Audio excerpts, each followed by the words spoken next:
It's Clobberin time!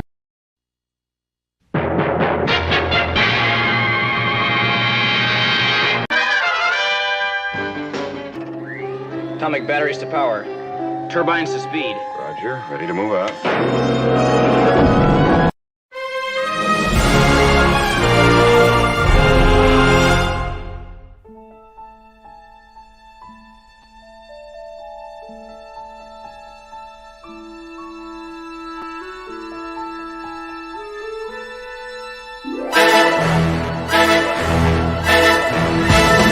Clobberin time!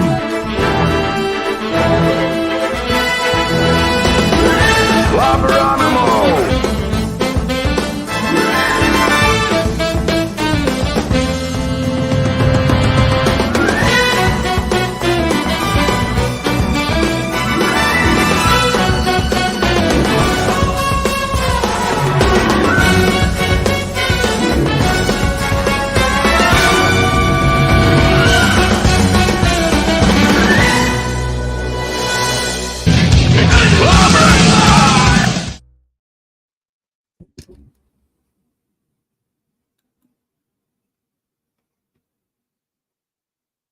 Yeah. Sorry about that. Technical problems. It's Clobberin time! Clobberanimo! Groovy. Come get some. All right. Sorry about that, everybody. Some nothing but tech issues going on. I don't know what the hell's wrong. But it is great to see you all.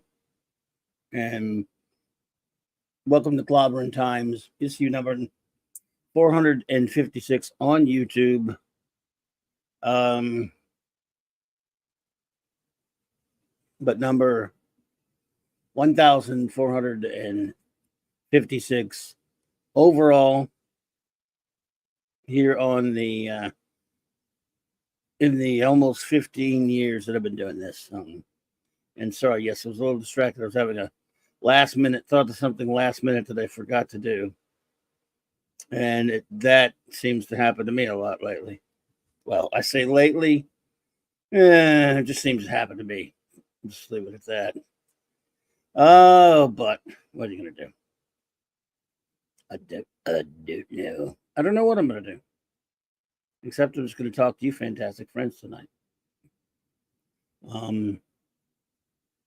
Yeah, that's about it. That's all I'm going to do. Talk to you good friends tonight about comics and just whatever there is to talk about. So I hope you're all doing well tonight. I want to thank everybody who was here with me earlier. What a mess at the very end there. Big thank you all for being here. Anyone sticking through that? My computer just went on me like that. And I'm terribly sorry. Of course, the great J-Man was able to, handle it for me until I was able to call in on the phone there. Oh man. Not good though. I can't. Yeah. Worst timing, and it's not the first. Not like it's happened a million times, mind you, but certainly not the first time that's happened.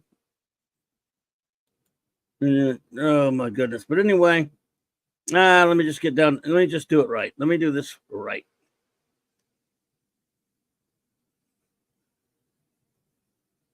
And say, let's see. Welcome, Clobbers, Clobberanimos, Clobberoids, Clobberoosties, Clobberians, all who clob. And for those who do not clob, of course, the secret will always be to bang the rocks together, guys. Thank you, Quag. And we'll have some fun tonight. I'll do some quick show notes and shout outs, and then we'll get going.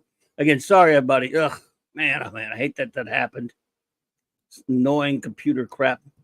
I better not curse it, though, so hopefully it'll last on me. It'll be good. So whether they hear or not, of course, they always get the shout outs. The great Eric K., the Bronze Wrencher, Vindicator Wrencher, the great white, it's Chris Persia. Hey, buddy, good to see you. Thanks for being here, by the way. D-Bod Martin, the Wrench of Iron. Lord Thoth, God of the Wrenches. Avon lives, long live the Legion, buddy. The great J-Man, my partner in crime on Earth B. And Legionnaire Extraordinaire, J-Man Rocks. Mighty Steady. Cal-El, Super Wrench Buddy, Fanty Outsidery, Maximum Redstone, and Larry, Triple Winkle. All right, show notes, of course, as you all know. I'm, let's see, where am I? As you all know, I had a wonderful time earlier tonight, hanging out with the great J-Man, and I'm visiting Earth B with just a rollicking, good and crazy, nutty time on with a wacky World of presentation, World of Bob Haney presentation, and we'll do that the B Monday of every month, second Monday of every month, in other words, and that was great fun. The other 3 Mondays of the month, as you know, it's Legion of Superheroes, wall to wall, with, of course, where Sean and I join J-Man on his great channel to review all of the Legion of Superheroes appearances in chronological order from 1958 to 1989. The silver and the bronze. Silver and bronze. Silver and bronze. And again, like we're doing right now, Monday Night Mark C. Comics Talk. More on that in a moment. First, let's see. Tuesdays and Thursday nights at 6 p.m. Central Standard Time. Of course, I'd like to join that great August group on Tom Connor's amazing Midnight's Edge After Dark channel. And then on with my great buddy, the extraordinary Stone Loki. The great Loki on Wednesday nights for the comic book roundtable. And then, of course, here on the channel, however, we have, where are you? Wild Card Wednesday night, where we hang out and talk about all things geek, anything there is to talk about, you guys want to talk about or whatever. And on Thursday nights, it's the Clubhouse with my wonderful first officer, number 1, Raquel. And, of course, the great Chief Engineer, Monica D with a C. We review a Blake 7 episode and other things. We're going to get back to doing Star Trek comics, ASAP, and maybe a random movie here and there. Well, who knows? Reviewing and geeking out and having a good time with you. Friday nights, Fearless Fridays on J-Man's great channel. Back again there like Mondays. But on Friday nights, it changes, of course. We originally did Jack Kirby's great Fourth World Saga. And now we're doing Frank Miller's seminal Daredevil run of the early 1980s. On the classic run, we've got a few more shows to go on that to get his run covered. And then after that's done, we project, I think, April 5th, I believe. We'll see. But early April, we begin the Fantastic Four. What an epic journey it's going to be. Jack Kirby's legendary run on Fantastic Four, 1 through 102, and all 6 annuals. And on Friday nights, I'm hanging out with my good buddy Nick Weiser and his great group there, the young cool fellers on Friday Night Comic Shop Talk. And then on Saturday night, same Trek time, which is all of my shows at 9 p.m. Eastern, 9 p.m. Central, 10 Eastern. Except for this past Saturday night, it was different because of a special event. But we're back to business this week with 4 more episodes of Star Trek Voyager. 9 p.m. Central Standard Time. Same Trek time, same Clobby channel. And as always, we end your week as a geek on the great Mark D with the C's. Saturday Night Geekery, 10 p.m. Eastern Standard Time. So there's you goes. And now that I've done some shout out, I did it backwards. I did my shout outs for, but let's shout out whoever is in with us in the chat. I'm all messed up tonight, folks. That computer going off toward the end of the show, it just really aggravates me. But you got to live with it, right? What can you do? FKH Tim, what's up, buddy? Good to see you.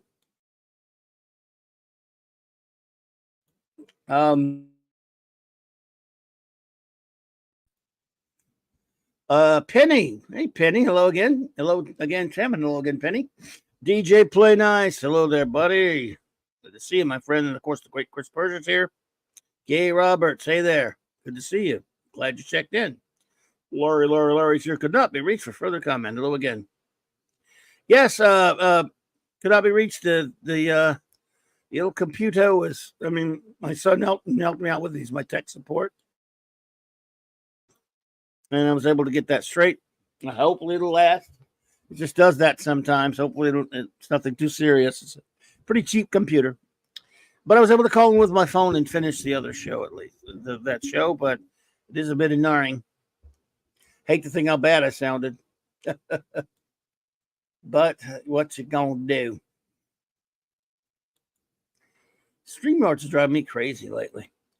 So I just wanted to say that I mentioned this, touched on it a little bit earlier in last night. Yesterday, I can't believe it's been 3 years. Yesterday marks 3 years ago that we lost our dear friend. For those who haven't been with us that long, if you may wonder why the show is called Mark C. Comics Talk, because many of you probably know about Mark D. with the C, our chief engineer. But for those who don't know, hey, Pat S., what's up, buddy? Good to see you, man. For those who don't know, so just since this is a time to reflect, a gentleman by the name of Mark Stephen Chure, and I would have him as a guest on this show. Now, Mark, before he ever started coming as a guest on my show around in early 2020, I believe it was, he was very, very well known in YouTube live stream circles as not as a streamer himself. He had a tough job, and he had work, and he had a young son, but he really was, being obviously a big fan of comics and other geek stuff. He was very, very well known to many of the big name YouTubers, like Gary from Nerdrotic, Doomcock, Midnight's Edge, a lot of those people. He was a big fan of those channels, as I am, and he frequented those channels in their chat rooms a lot, and was very, very lively in his participation. Robert Meyer Burnett's channel as well, and others. And he was also very, very lively when not in those chats on Twitter as Mark C. Well, it turns out he is, of course, comes from my neck of the woods. He was a good bit younger. And Mark, when I bumped into him, I don't know how many years ago it was, way back in early 2000s, maybe, or somewhere around that point, at a local comic shop. We got to talking, and he had informed me that I know I'm going to get in trouble for saying I owned a comic shop. I always do, but I happened to own a comic shop.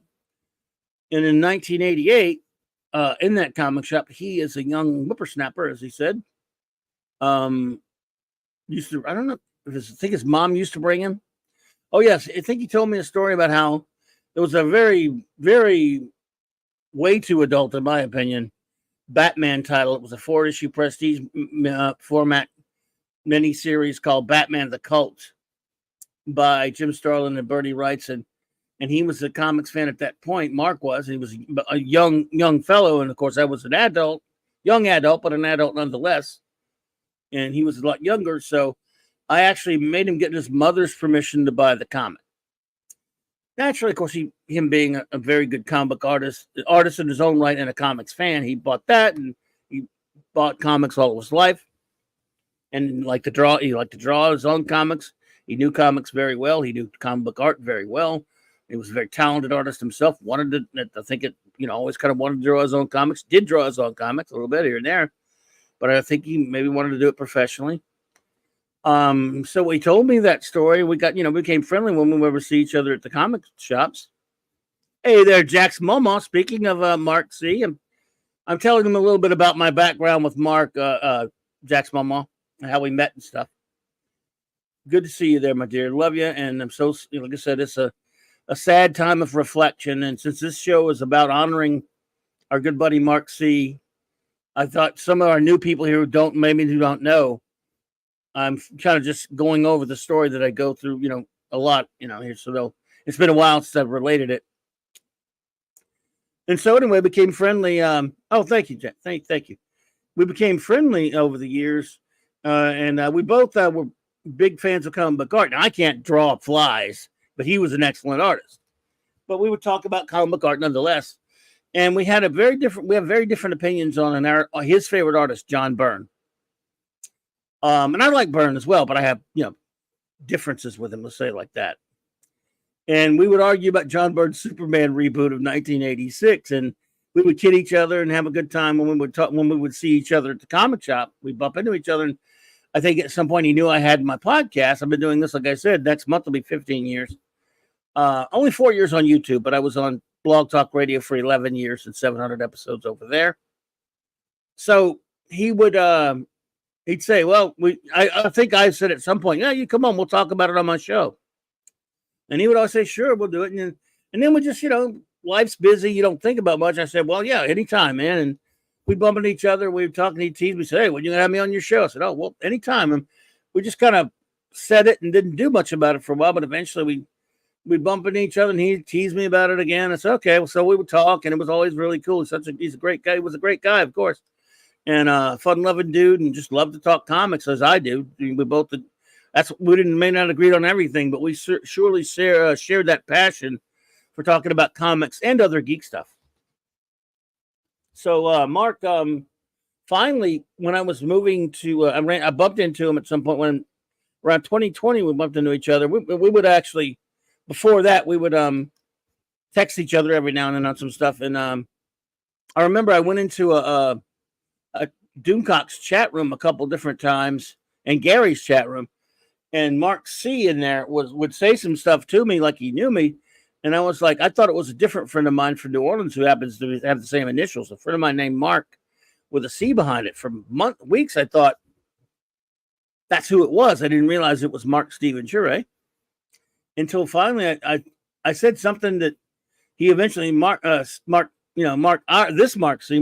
Shure, texted me and said, I'm not the same guy you think you're talking to. He said, no, this is Mark Shure. The other guy, you must be thinking. And so that was cleared up.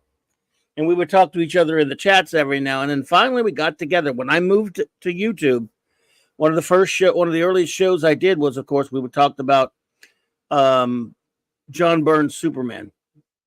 And we had it out. We had our fun, conversation about that, our differences about it and whatnot.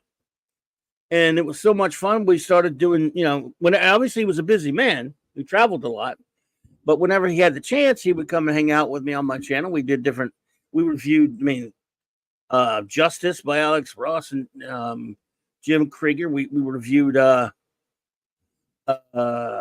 Fantastic Four, the Coming of Galactus saga and other different things. And whenever, he became a very important fun guest on the show. Obviously he couldn't make it all the time, and when he couldn't make it on the show, he would be in the chat room, and we would, if I got the slightest bit wrong, he would be taking me down. He would go after me, man. He was brutal, and I loved it. It was hilarious. Brian Hepburn, what's up, buddy? So Mark, if I ever mess anything up, he'd get on me. And I'm old, man. I said, dude, I'm an old man. Take it easy on an old man with bad memory. And he was hilarious, and he was also just a good friend of the show, and was here when he could be here and hung out. And we talked about so many things we wanted to review together. We made plans. We need to review this and we need to review that. And so just over the course of those short months, I really got to know him a little bit more, and we really got to hang out a lot more. And it was, I wish I'd been able to see him a lot more over the years. We just bumped each other once in a while at comic shops. But again, he's a lot younger than me, and he was raising a son, and I know how that goes. I raised my kids. My kids are now in their mid and late 30s, so mine were older than his. So, but still, we talked a lot, and we went on some other people's shows together once in a while as well. Apollomies Minion, I hope you and the pup are doing well, my dear. Adrian James, hello there. Good to see you all tonight. So eventually, we got to doing a lot. We did a lot of shows together. I even there's a playlist on my page This is a Mark C playlist in case any of you want to go see him in a lot of the shows we did together, but it's nowhere near enough. Brogu from my old hometown. It was nowhere near enough. We had so many things we were going to do. And of course, as you know, he unfortunately, very tragically took sick and couldn't really have a lot of time, doing shows or anything like that. And I remember it was I'd lost contact with him a little bit, like a lot of people did, I guess. And I would send him messages and stuff, and he would write back, and we talked a little bit. But he said he's just, he was taking care of, obviously medical issues. And eventually like his last week or so, something like that, a lot of us, did not have contact with him. And unfortunately on March the 10th, 2021, I do believe I'm getting the date right. If I'm not, I apologize. He had passed, and some of us did not learn about it till a couple of days later. He had some issue with his phone. A lot of his friends who knew him didn't find out. Eventually, it was announced on Facebook through the social media there by his family. And one of the interesting things about that is that his family, I've talked to his wonderful sisters and his sisters and his family. I don't think, at least from what they were telling me at the time, it's been 3 years now, that he's Steven. I always called him Steven. I knew he was Mark C, so I knew his name was Mark. I don't tell anybody my other name. People know my middle name. Yep, March 10th, 21. So yes. And that was the date, but we found out a lot of us found out a couple of days earlier. And one of the things that was extraordinary was, obviously, when anyone passes, your family, your close friends and whatnot, they're all affected by it. And Mark, especially one thing you understand about Mark, he didn't have a YouTube channel of his own. He did not. He came on with me. And I think after a while, he went on as a guest with one or two other channels every now and then, I think. But for the most part, he was someone, he made this name for himself without even trying. Because he was being himself. And tons and tons of people, when it was announced on Doomcock's show the night I found out, I told Doom, I had to be the one to inform. I didn't think I was informing everyone, but I was when I put it out there. And Doomcock was my good buddy Doomcock, who loved Mark very much. And Mark used to send Doomcock comics and DVDs and albums and figures and stuff. He sent him a gulp. Good to see you there, buddy. Thank you. Raymond Scroft. Good to see you there. So Mark used to send both Gary and Doomcock and other people a lot of stuff. He was just a huge fan of those guys. And Gary dubbed him the Great Mark C. And when we announced it, I didn't think, I thought I was announcing it to like a few people that knew him, but turns out he was he always he gave tons of super chats to these guys, and they always read it.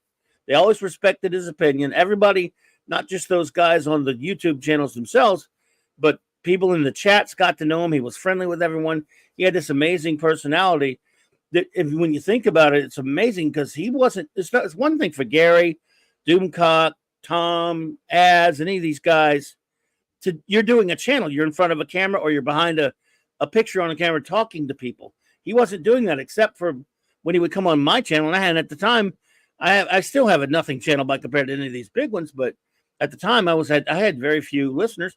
So it's not like he was on some famous channel. We were just there to talk. It wouldn't matter if it were just the two of us. We're just having fun. But yet these big names knew him just from writing intelligent and thoughtful things in the chat and being friendly and being cool. And, it's kind of astonishing and a testament to what an amazing individual this man was, because yes, he was a good artist, of course, who loved comics and who should have, if he could have drawn comics professionally, he was that good. But when you're just writing, it's kind of cold when you're just typing things out. But so it's kind of tough to make friendships by typing in chats and what have you, but he managed it. I mean, yes, it's true that for about a short time he did come on my channel a lot, and you could hear his voice and he could talk. But for the most part, a lot of those people didn't listen to us. So he made friends years before he ever came on my channel, just by talking via Twitter, via chat rooms on YouTube, making amazing friendships on there. And let me tell you something. When they heard about Mark C passing, so there was tons and tons and tons of people that knew who we were talking about. I mean, yes, he was known as Mark C. 95 or more percent probably of them never met him. Very few of them ever heard his voice unless they came and listened to me. I think he went on Steven's show once, and Loki's show a couple times with me. But for the most part, they knew him from the intelligent, witty, and thoughtful things he said online, in the YouTube chats, and on Twitter, and maybe on Facebook. I don't know if he did Facebook a little bit. D. Bud Martin, good to see you there, buddy. Hail. So that's I think it's lost on some people how extraordinary a feat that is. He was just being himself, and he communicated in a very obscure way, because it is obscure. You're just typing. 1701 Tex says he looks like Dick Butkus.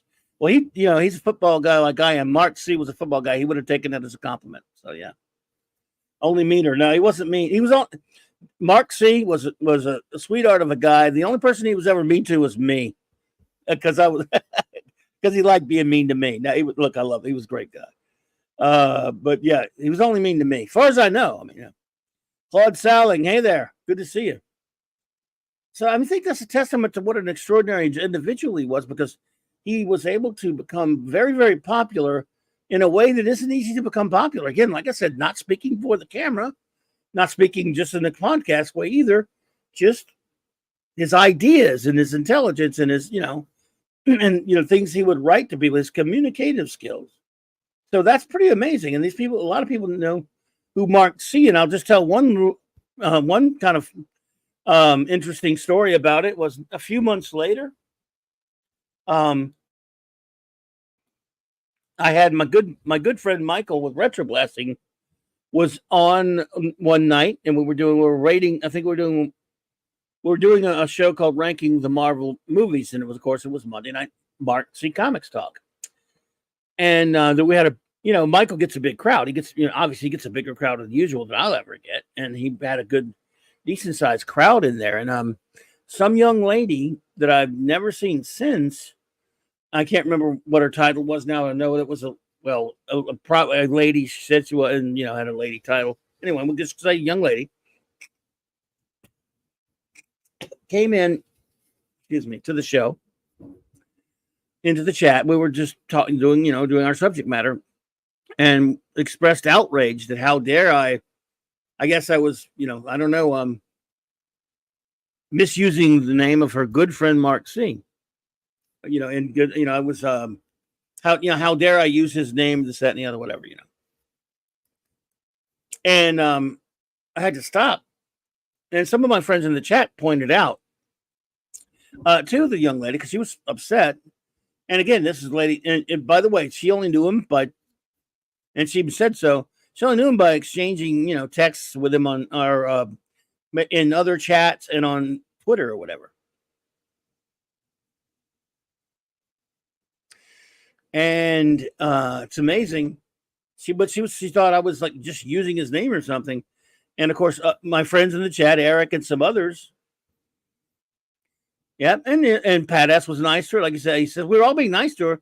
But I said, oh, no, he was a friend of mine. He did the show with me a lot. I've dedicated the show in his name. And a lot of people said yes. And I would never have done it if I hadn't talked to his sisters. And they thought, and that, if the sisters or son or anybody said, we don't want you doing that I wouldn't do it.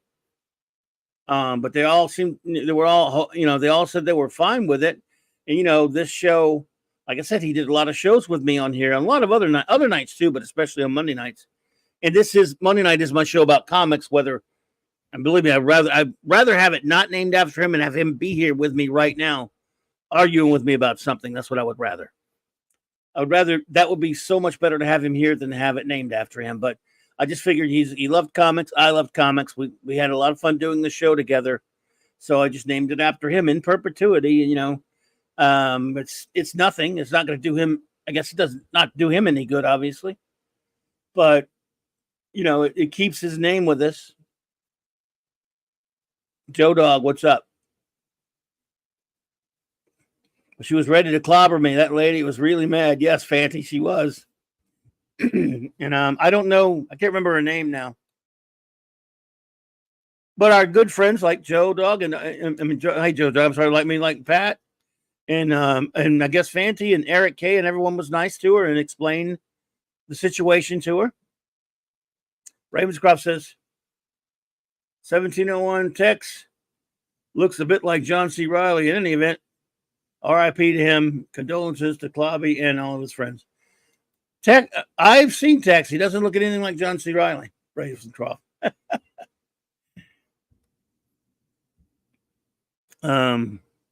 Yeah, she wanted to clobber me, I guess. She was God bless her. If she was sincere, then that's she's a sweetheart who you know, really liked Mark. And we all did, so, you know. And there are times, like I said, when I'm talking about something, I can go, oh man, we agreed on a lot of stuff though. But there are a lot of times I know that if I'd say something I'd say something I know he wouldn't agree with. So Eric Carmen, Adrian James has passed away. I'm sorry, I don't think I recognize that name, Adrian. I know I'm just being thick, probably. Well, I know what you mean, Pat. That's about being nice to her. You didn't want to be, but you know, always be nice when you can. That's for the best, I think. In the long run, it works better. And she was fine when she was understand. Hungry eyes. Okay.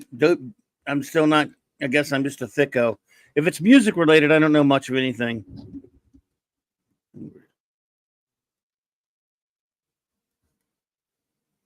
All by my. Okay. Oh, okay. Well, I know that song. But look, when it comes to music, I can hear the same song 5 times, not know who did it, and go, God, I really like that song. And if someone said, well, who do you think, who sang it? You got me. Yeah. So, and we never saw that lady again, Pat. I mean, so that's a shame. I mean, she wasn't going to be I don't know. Maybe she just saw it pass through the Twitter and took, you know, outrage, and maybe she didn't want, or maybe that was fine. And then she heard our rankings of the Marvel movies and thought we were full of crap and never wanted to watch us again. That could be. You never know. Never know. Oh, anyway. So we'll always talk about comics, and it'll always be dedicated to him. And there you go.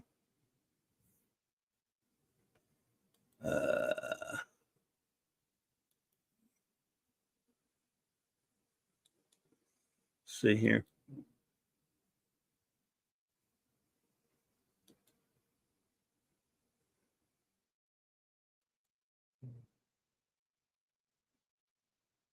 So I don't know. Now I got you. Eric Carmen. What? Why should not name ringing a bell? Tetrarch of Apathy. She may have changed her handle. You never know, Tetrarch. I guess that's possible. It's been so long I don't have to go back to check see what the handle was. But I hope she's doing well. That's almost 3 years ago now. Also, because it was only a few months after, you know.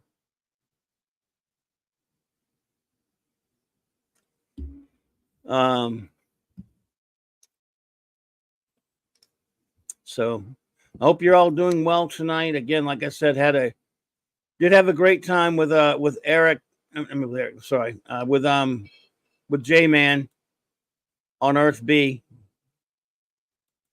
Talking some Bob Haney, even though we had that screw up where my computer went nuts. At least I was able to get back in, so that was good for those who missed it. It's a lot of fun, though.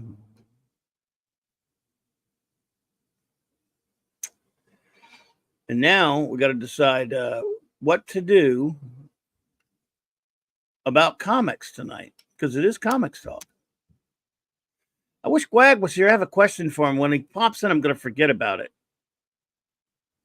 So if Gwagnar pops in, everyone remind me that I have a question for him. If you would. Because if you just do that, I think I will remember the question, because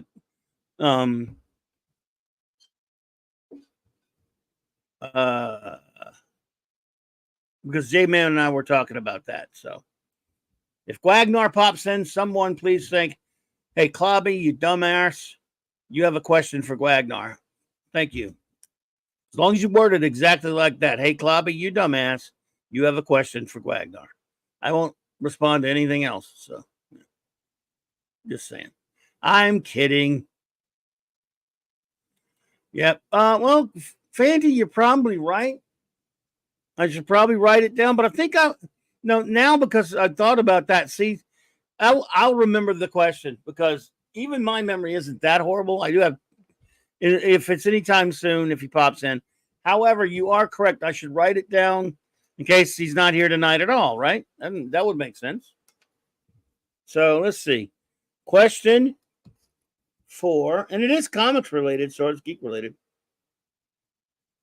Question 4, Gwagnar.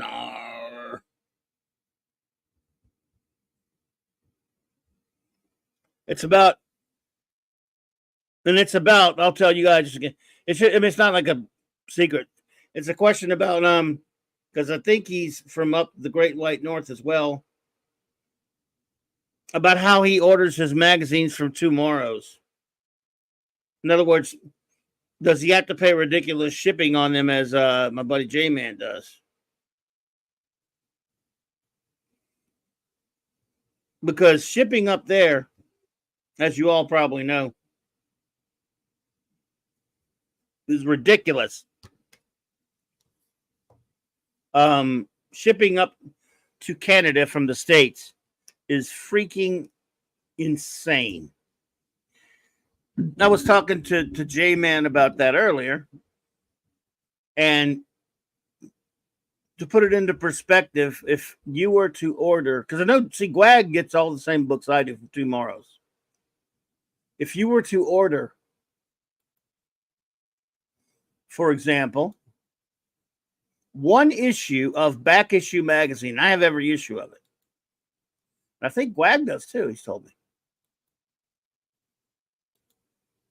If you were to order one issue of this lovely Back Issue magazine, which I like a lot, they're up to like 140 something now, 140, 150 is coming out soon. And Gwag and I talk about that all the time. This is it's $8.95 cover price, but that's 2018. It's $10.95 right now is the cover price. He said the shipping on that would cost you triple what the magazine costs you. So J-Man says, he's looked at the shipping, and if he were to order, now this is an older cover price at $8.99. Now it's $10.99. If you were to order it at $10.99, he said it would cost him like 40 something bucks. I mean, that's over triple.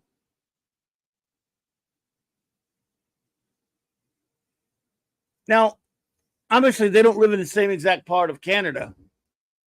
So, I mean, Chris Persian, have you ordered anything recently from the States, and is it that crazy?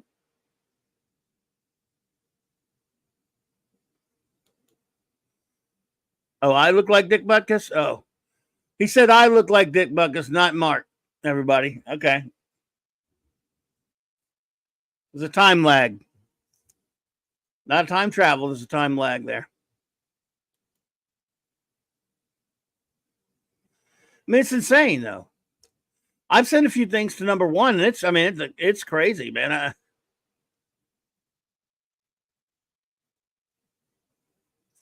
Thanks, Tex. I appreciate that. I love and R.I.P. the great Dick Butkus, by the way. Yeah, Ravens. I love this issue, by the way. This is back issue number 106 from 2018. Yep, Golden Age in bronze issue. This is all about some, This is a cool issue.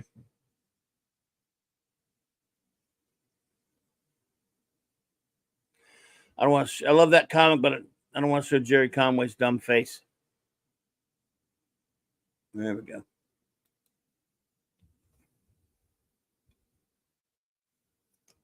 Yes, we wanted to sell. We wanted to send Raquel a king cake, but the shipping was $120, $110. Is that how much it was? Shit.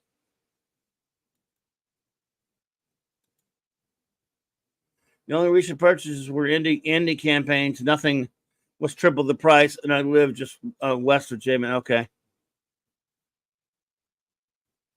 Well, he was telling me.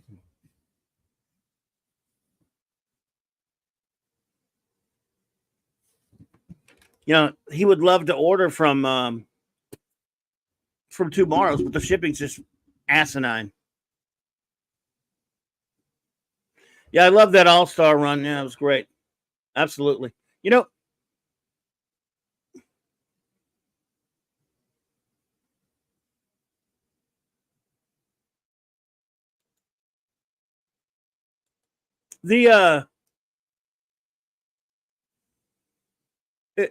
If there was, I don't know. I'm almost to the point when something this stupid happens, and I was talking to Jamin about this. When there's something this ridiculous, it's bureaucratic garbage. We're not talking about going across the pond or something. We're talking about crossing a fake, invisible line, physically speaking. Physically speaking. And yes, I know there's all kind of bureaucratic reasons for it, for the shipping to be that stupid. I'm not going to get into them here in specifics. Just saying that wouldn't it be nice to find whomever, if you could find like the one or whichever bureaucrat is responsible. We know that multiple bureaucrats are responsible, and it's probably some big convoluted explanation of why it costs that much to ship anything to Canada. And I guess vice versa. Is it vice versa? I don't know. I don't know if it's vice versa. It's an interesting question now that I ask myself. I ask myself interesting questions sometimes.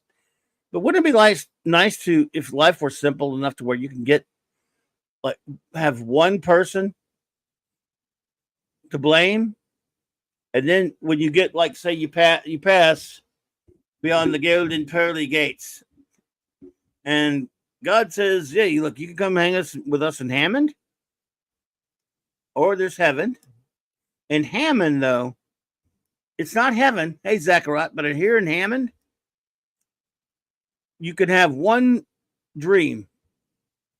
You could have one wish, and as long as it's really, since you're going to hell now, it has to be an evil wish, something to do something bad, because you've chosen to go.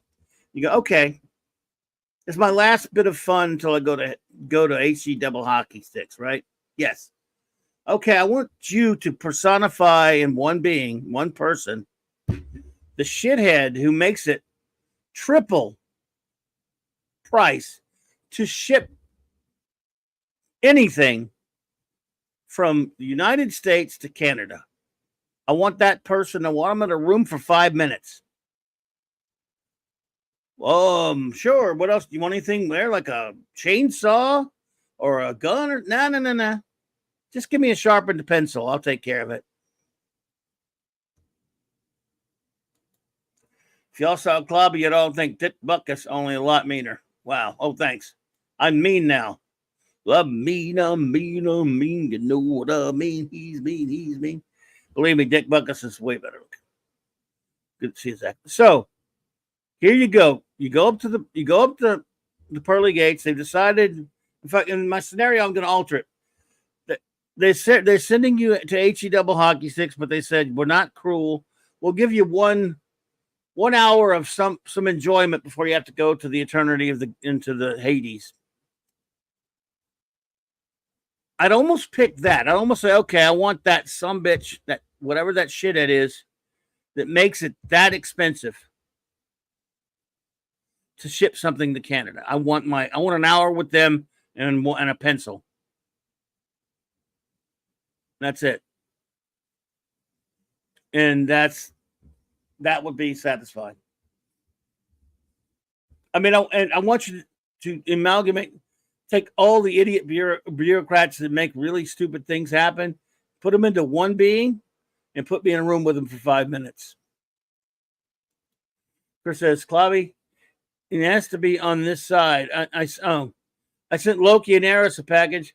It was 14 inches by 12 inches by 12 inches. I FedExed it to them, and it only cost $20. Wow. There's J-Man. Yes, shipping it sucks big time. Thank you, J-Man. Shipping to Canada is worse than shipping on Tumblr. And that's bad. Dick Butkus recently passed away. He was a linebacker for the Chicago Bears. And before that, the Illinois University of Illinois. And they named the linebacker trophy after him. He was the greatest middle linebacker of all time, Adrian James. So, the Bears. That's right, he was with the Bears. There's Keith Giffen in the boob window for Power Girl. Yay, Paul Levitz. This was a good issue of Back Issue. Oh, my goodness, I can't show that on there, can I? Can't show that either. They showed stuff on comics. You weren't supposed to be chilling, boy. Yeah, Joe Staten. Let's just be honest about something. Joe Staten wasn't that good, though. Hey, anonymous gamer. Yeah. All right, Jay, man. Well, good to see you, but I had a good time with you earlier. Thanks, bro. There you go. Staten, but Giordano inked him. I bet you have this one, Fanty.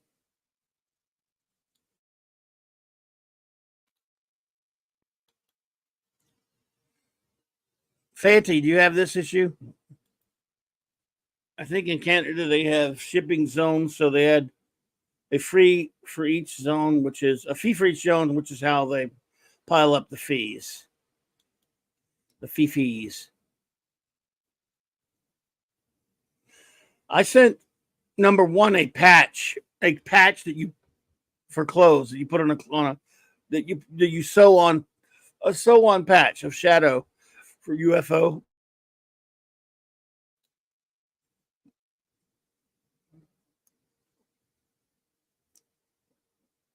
And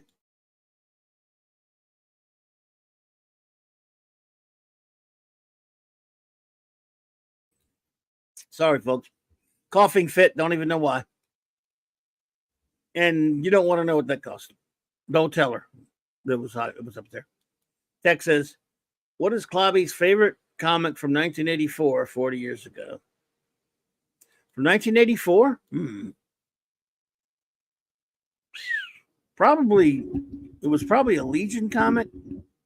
It could be Great Darkness Saga. No, but that came out a couple years before that. But I was enjoying a lot of comics. That's a good question. Tex, you're a genius, but you already knew that. And the reason why it's a good question is because I can show you what came out in 1984. Let's see. All right, folks, let's look at what is this? This is March. Unsealed in release publication date. Don't say 84. All right, you got it, buddy. You want to see every comic that came out in 1984 this month? Let's do it. As soon as I pull it up, yo. Tex is a genius. A genius. He's a genius. I mean, I've always known he was a genius, but now you all know. Love me, you know what I mean. Oops. You know what I say. All right. This month, in 1984, we'll see what my favorite comic was. Joe Dog says, Clobby, who wins, Wonder Woman or Donna Troy? I think Wonder Woman has to win that one, buddy. You know, she's real deal Wonder Woman. All right. In this row, we have Amazing Heroes number 42. I bought it because I bought every issue of Amazing Heroes. Bold Adventure from Pacific Comics. I bought that. Richard Corbin special number 1. I bought that because it was, Richard Corbin. Demon Dreams number 2. I think I may have bought that. Look at Detective Comics 27 Oreo Premium DC reprint. I never found that. I don't think I ever got that one. Not that reprint, anyway. But I mean, you know what I mean. Is that Rocket Raccoon with Cloak and Dagger? We'll find out. Hang on a second. Doctor Who magazine, I bought that because I bought them all. I wasn't really buying Elric too much. I didn't buy 11 Rockets. Mighty World of Marvel, that's a UK Marvel mag. I didn't have that one. Sunrunners I bought by Pat Broderick. I remember that one. Twisted Tales I did not buy. I didn't buy Vanguard that much. I don't think I bought that one. I didn't buy any. I didn't buy Vanity or Mickey Mouse or Super Goof or Walt Disney's Comics and Stories. No offense. I didn't buy ElfQuest, but I had friends that bought ElfQuest. I have nothing against ElfQuest. All right, Tex, buddy. Be good, bro. Thanks for popping in. Let's see here. We're going to look at the comics that came out that month. Let's see. Yeah, there were Anonymous Gamer. That's exactly right. There were so many comics back then. It's amazing. Let's see. I wasn't buying Captain America at this point because I didn't like the art. No, well, let me go back. I wasn't buying I dumped a lot of these Marvel books at this point. Wasn't buying Spidey anymore. He's got the black costume. Don't like it. I did not buy Betty and Veronica ever. Sorry, my friends. Sorry, D-Bud. Captain America, I'd stop buying this. This one is Nomad crap. He's fighting Demon Slayer on there. Is that Demon Slayer? Yeah, it is. Okay. Looks like it anyway. I don't know. Maybe it isn't. Anyway, I wasn't buying Doctor Strange. I did buy this, Elektra Saga, which was just reprints of Elektra's appearances in Daredevil, but I bought it. Duke Leto Atreides, Cap, what's up? Nobody in Veronica. Oh dear, yes, I know. How could I? D-Bud says, all my regular female customers bought ElfQuest. Same here. That's same exact here. At that time, I didn't have my shop yet. I was running another shop for somebody. But all through those early days of ElfQuest, yes, many ladies. But I had a couple male friends that did buy it as well. But yeah. Clobberin Times 139 books that month.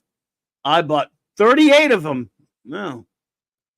Dang, dude. Well, nice. Indiana Jones, I think I dropped this book too at the time. I just didn't like the art in it. Of course, now I'd be mad at myself. I should have bought it. No Archie books, sorry. But I did buy Mighty Crusaders for a while. That's sort of an Archie. That was an Archie book. So, hey, I bought an Archie. Hey, look at that, D. But I bought an Archie book, Mighty Crusaders, because it didn't really. After a while, it wasn't all that good. I think some of that was some Rich Buckler did some of them, but not all of them, and. Yeah, he did this one. I think I may have still been buying it at this point. Savage Sword of Conan. I'm sad, and this is number 100. Look, I'm sad to say. Look at a Joe Jusko cover right there. I'm sad to say I was not buying Savage Sword of Conan at that time. Please don't be mad at me. J-Man is probably already gone, so he didn't have to hear that. Ravenscroft says, "Did we ever talk about the last days of the JSA?" No, we haven't. But I didn't. I was talking about that a little bit the other night, but I think that was on Nick's channel. I know it was undone, and I hated the necessity of it at the time. But for what it was, I thought Thomas did it with the JSA right. I thought it was pretty good. I actually liked the book at the time, same as you did, Ravenscroft, and I liked it. But I've read it in forever. Might have to go back and read that again. The Avengers were some the disappointing. Dire rates appear, but no rom. Yeah. Mighty Crusaders, but not Betty and Veronica. Yeah, I know. I'm a bad person. I'm a horrible individual.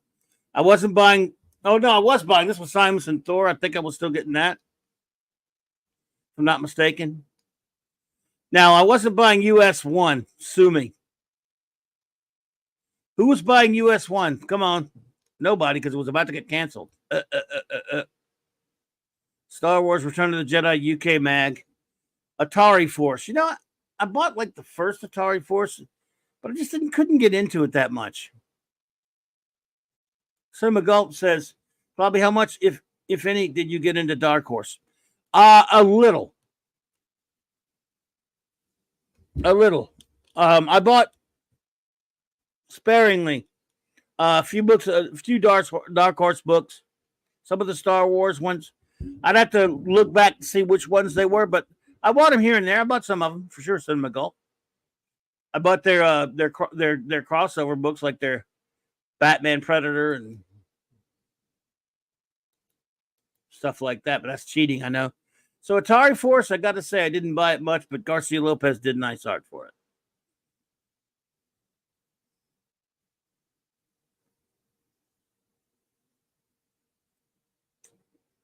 Atari Force was awesome. Yeah, great art. Never corner a pack right. What was the name of that white-haired hottie with all the tattoos? I don't know. I didn't buy that book lunch. I think I only bought the first one, and I think I bought it for the art. Let's see.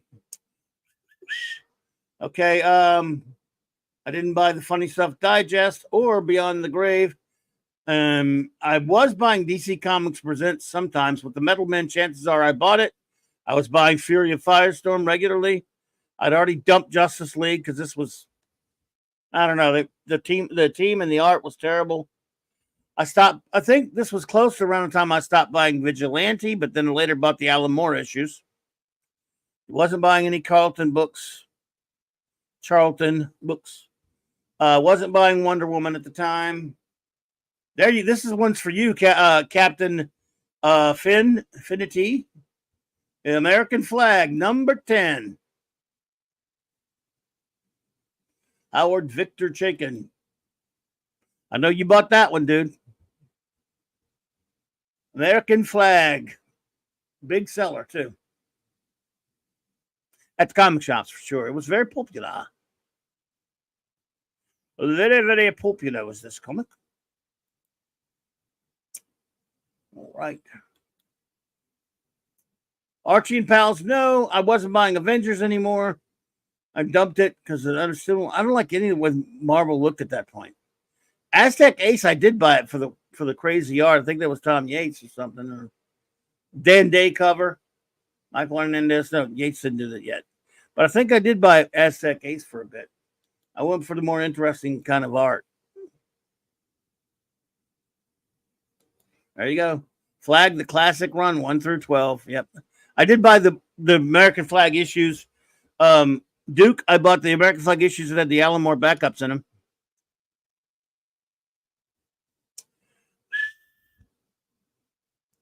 Blue Ribbon Digest. Yes, I bought this because it was a superhero book. Conan, I'd kind of dumped at that point. Sorry. J-Man, don't shoot me, buddy, but there's Dazzler number 32 and so with a Sienkiewicz cover. But I with Inhumans, look at that. But I wasn't buying it at the time. Mark Bright and Vince Coletta. Can you blame anybody?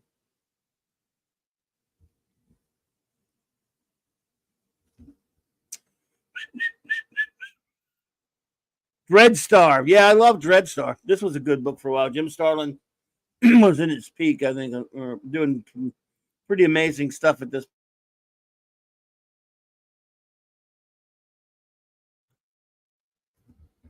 Love Starlin. I love Starlin's work. Loved Vance the Dreadstar. Everything's Archie. No, I never bought the G.I. Joe comic.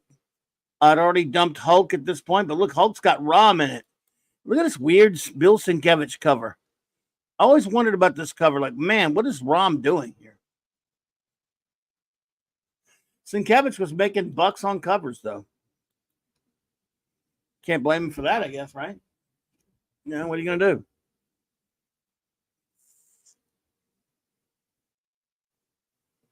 True, D-Bud. Amethyst, Arak, Orion, Atari Force. A titles. It's true. And he starts. I don't know if this is 84. I'm not sure Star Trek Struck was out yet. We'll see. These are to release date. Marvel Garb Age. I didn't buy that. Heartburst graphic novel, didn't buy that. Marvel Tales reprints, didn't buy that anymore. I think I'd even look. I like Power Man and Iron Fist, but I'm not so sure if I bought this one or not. I think I was already out of not buying it anymore. It's got a John L. Byrne cover. There's Rom though. Jackson Geis doing his Michael Golden. I think I already I tapped out of a lot of Marvel books at that point. Steel Sterling. X-Men is the book I stopped. I think this is like when it was Romita Jr. and Dan Green on the inks. I may have been still buying it at this point, but I was getting close. If I hadn't already stopped it, I was getting close to stopping.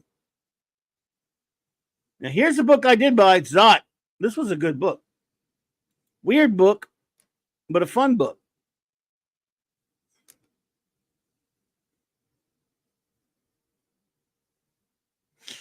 Yes, Duke. Buying comics at comic shops this was the best time to be a comic book fan, in my opinion, was all throughout the 80s, especially at comic shops. We were excited because you could still get issues that are 10, 15 years or so, or even 20 years older, halfway decent prices as back issues. And of course, all the exciting new stuff that was coming out from a bunch of other companies. I loved it. Clobberin Times. Ever get into Concrete? I bought several editions. I bought Concrete for a little while. It was okay. Paul Chadwick was interesting. I did buy it for a while. It's been quite some time since I've read one, I must admit. Return of the Jedi UK mag.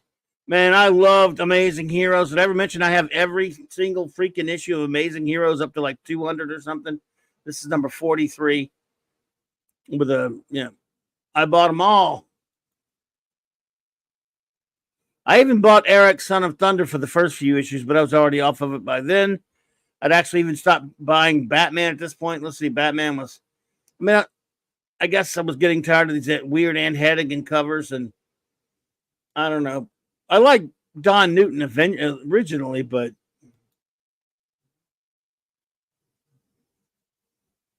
R.A. Jones, yes.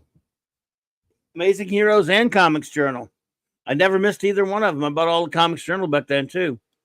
Duke says, still need to pick up E-Man by Joe Staten, right? That was when they brought E-Man back. The first comics brought him back. Yeah, of course, as you know. I'm sure you knew that, obviously. No, Roadrunner. Meep, meep. Navy. I'd already dumped the Flash at this point. Terrible art by Infantino. Oh, he did that cover. Let me see if he did the interior. Yes, he did. Oh, boy. Frank McLaughlin. GI Combat, never bought, really. Ghostly Tales, I never bought. But this I bought. This, of course, it was reprints of Kirby's New God stuff, obviously. And except the 6th issue had a new story in it. This was number 1, though. So naturally, I bought this. Naturally. Throw the ball to naturally. Omega Men, I was already kind of out at that point. Believe it or not, I stopped buying this Trek comic. I just thought the art was terrible, and I didn't like the stories either by Mike Barr. I just didn't. I'm sorry. I was still buying Superman sometimes, but I think this is close to where I was getting a little antsy with it. But it was Kurt Swan, so I think I still I was still getting it.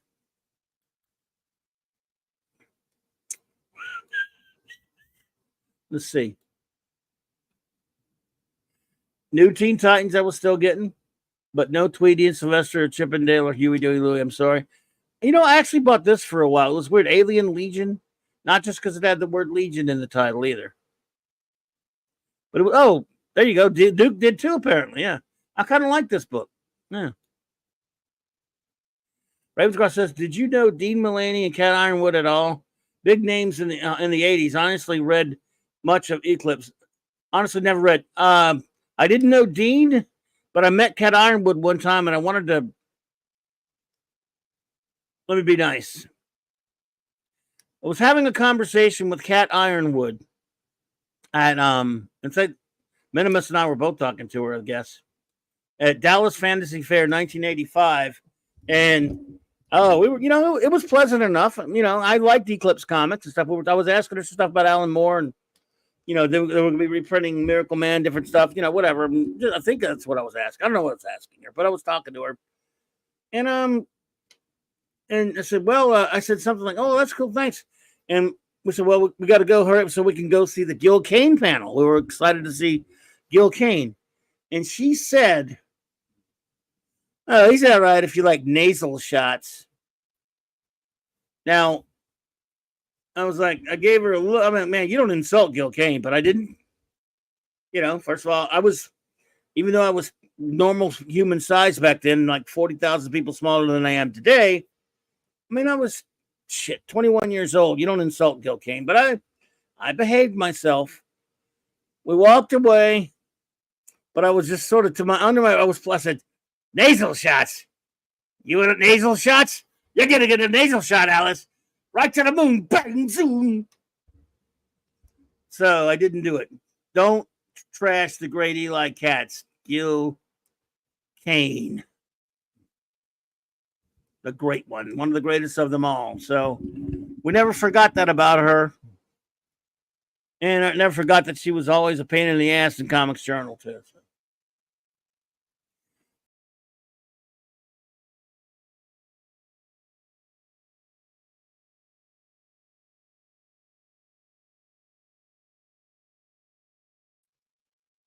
Oops. Everybody hearing me okay?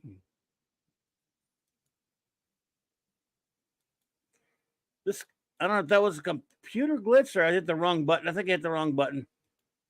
That was a me glitch. You guys still hear me all right?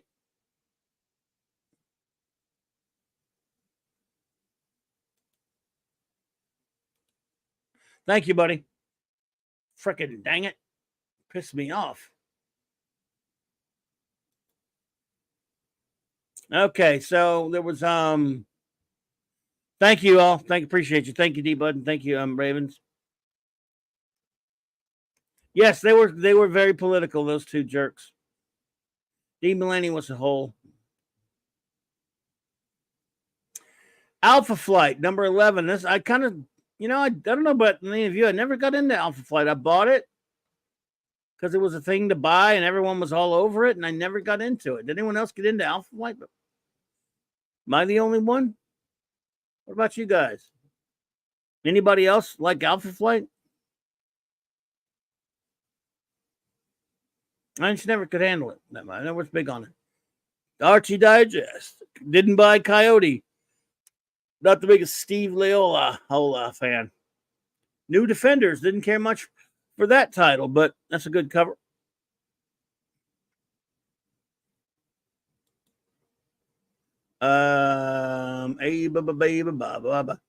There's your E-Man title there, Infinity. Duke. You are the Duke of New York. You're a number one. Now it's a Staten cover. And he did the interiors, but he had different inkers. So,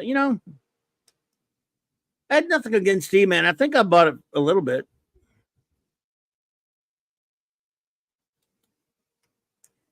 Alpha Flight was meh, and once Byrne killed off the main character in issue 12, who cared anymore?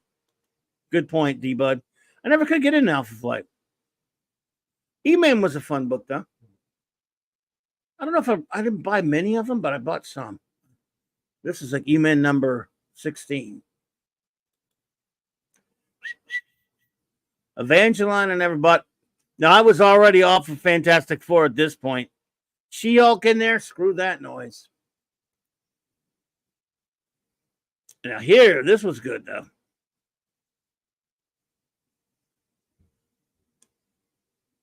The Hercules, Prince of Power, miniseries. Hercules number 4.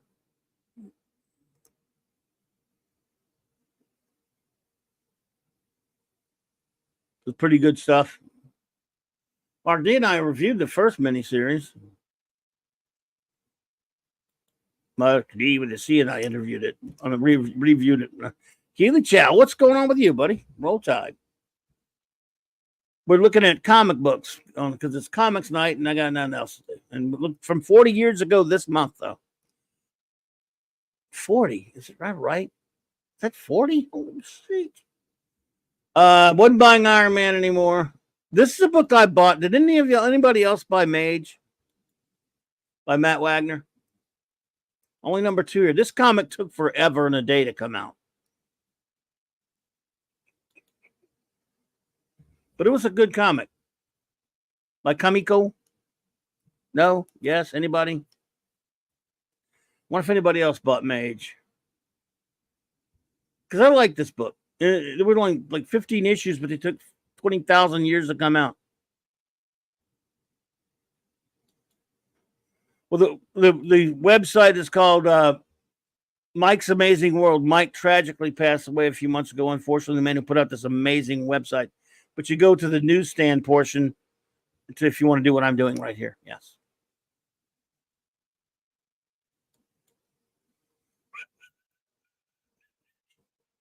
And there's Spider-Man and Captain Marvel and Marvel Team Up. Didn't buy that. I didn't buy Peter Parker. Star Reach Classics. Wow. Wasn't buying the Star Wars comic at this point. Star Slayer. I was still buying Star Slayer, even though, Mike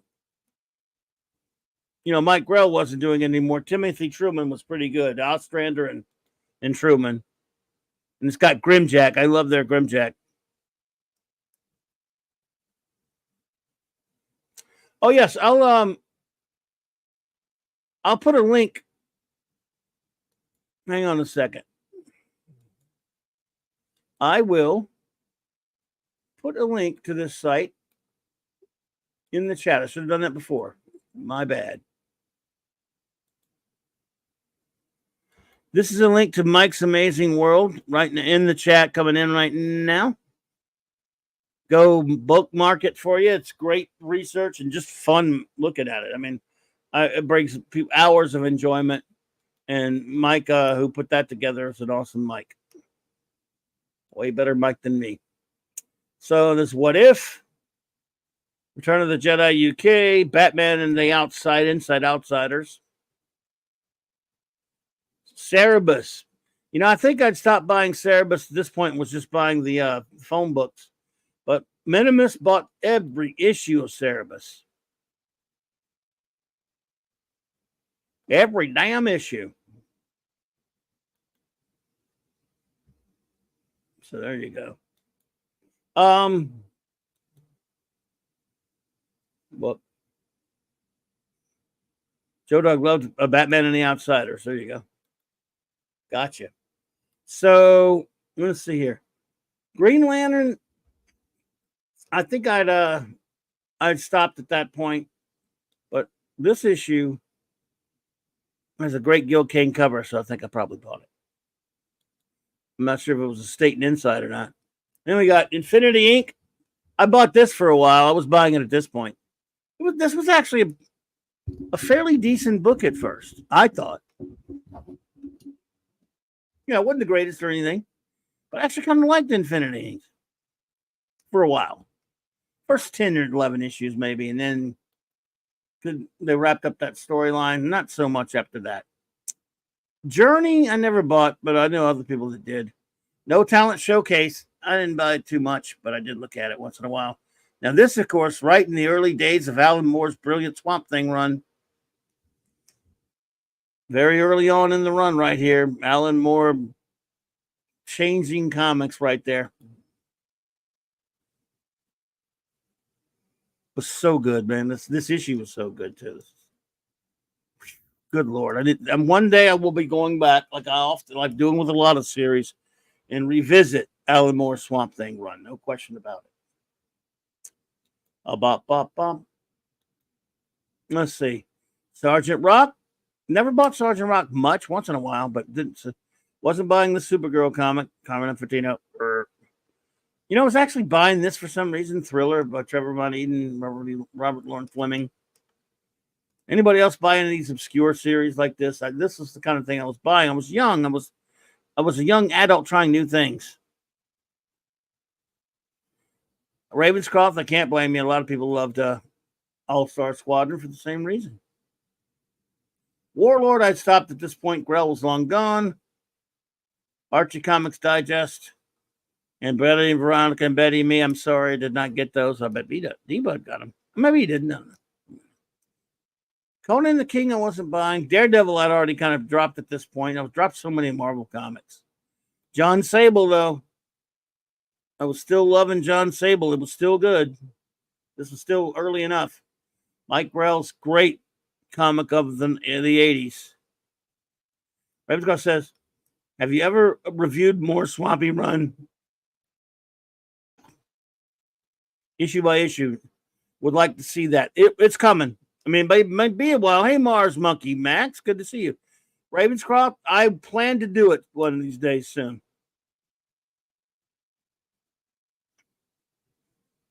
Alan Moore Swamp Thing. I don't know. The whole run, boy, that'd be take some doing. But I might just do like bits of it at a time, like the first year or two, the first in the annual, leading up to the annual, maybe. Because he did it for a long time. So I might like do a series like each week do 4 on or maybe each month dedicate 1 month of the year or like 1 week of the month to it or something on a Monday night. It does need to be covered again, and I plan to review it.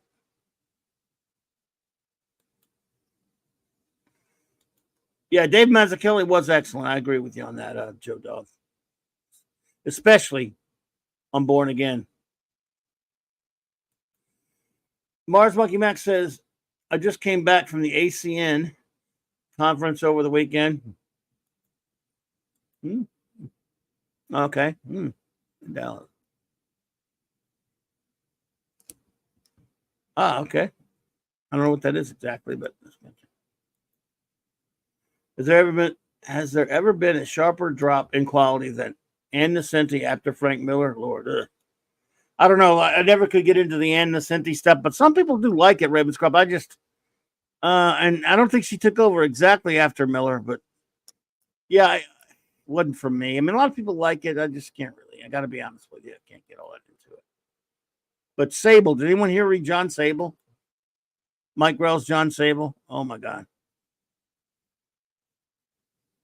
This was a great book. I mean, as long as Grell did it anyway. And he did it for a good while. And then.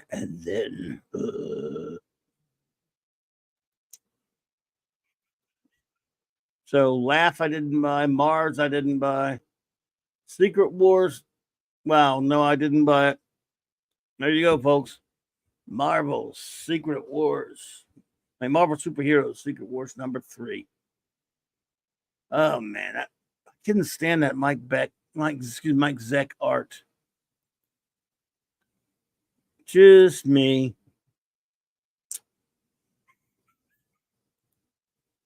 Let's see. Where you at? Yeah. Then that's the Tarzan Greystoke movie adaptation, Marvel Super Special. Mark Evanier, Dan Spiegel. Oh boy, Dan Spiegel, really. I remember that. And I think I bought that. Oh boy. You got Moon Knight still going, I think, still with Sienkiewicz, maybe. A Few Mutants, never a book I liked personally. Here's a book, a weird one, but I bought it. Normal Man was a hilarious book by Jim Valentino. It was just a silly superheroes parody, but I enjoyed it. I think Contest of Champions had better art for sure there, Joe Dog. I'm with you there. K. Robert says, comics printing technology was getting slicker around that time. Was, yes. Getting away from the old dry prints like Archie. True. Yes, it was. Well, Original Shield, I may have gotten that one. I may have been done by then.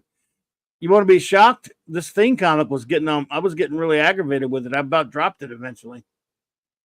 I want to go back and get them now, but I mean, it was terrible art all the time. Terrible stories. Stupid story ideas really aggravated me. Warp had good art, but I didn't really care much for it. Return to the Jedi UK magazine. Action Comics. I remember I actually bought this one. All-Star Comics. All-Star Squadron. I never really bought that much. I bought some of the early ones. I don't think I bought this one, though, Ravenscroft, but I know you liked it. And some of it was cool. I bought an issue every now and then. Orion. I never bought that. Battlefield Action. Hey, Graham. Yep, Normal Man was hilarious. I'm glad you like that, D-Bud. For you people, see, that's one. We'll have to slightly disagree on that one, Ravenscroft. I thought the Sable TV show was atrocious. And I mean, I wanted to punch things when they did that Sable show, but I'm glad you liked it. I thought it was terrible with casting. Oh boy, Oliver Belamonte said it was a funny moment at the Oscars when Danny DeVito and Arnold Schwarzenegger gave a stare at Michael Keaton, taunting both of them if Mr. Freeze and the Penguin looked at Batman. I didn't see that. That sounds funny. Mara says, yeah, ancient president gave a speech that made me want to do it in every venture I'm doing. Okay. Oh, music. Okay. Well, that's cool, man. Okay. Oh, you hadn't read the comic. Fair enough, buddy. I'm with you, sir. American Communications Network. Thank you, MMM, I should say. RT and Z. Hey, man, what's up? Joan Hex, Phantom of the Opera, Darth Vader team up, call themselves All Scar Squadron. I like it. I like it. Hello. Well done, sir. Battlefield Action I didn't get. You know, I actually bought Blue Devil #1. Please don't ask me why. All right, come on. Come clean. Who else bought this? So I don't feel that alone. I don't know why I even bought this. It looks so silly. I bought it. I didn't buy it for long, but I bought it. I think I met Michigan and Con at a con. No, actually, it's interesting. I didn't meet him at a con. I met one of the Michigan. I think I met Michigan, but it was at a friend's comic shop. Grim says, why? Why what? Why did I buy it? I don't know. Yeah. K. Roberts said no. I don't even know why. I didn't, I hate when I did things and didn't even tell myself why. I just did it. And I probably asked myself, why are you doing this? And you said, it's a new #1. It's #1. You're not going to collect it, even though it says collector's item. No, it's not. That's DC Comics, I did. So, yeah. I like Paris Cullen's art. No Daffy Duck. Wasn't buying Detective that time. Wasn't buying Fighting Army. Jonah Hex, yes. Now. Behold the Great Ghost. I was buying it sometimes. I think about that one. Now, I was, of course, buying Legion of Superheroes.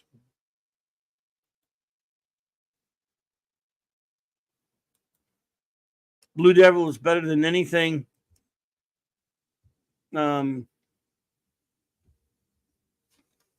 Anything Marvel or DC putting out these. Oh, hell yeah. Well, I mean, yeah, but everything I just showed you a picture of, everything you've seen here is better than that crap. I hear you.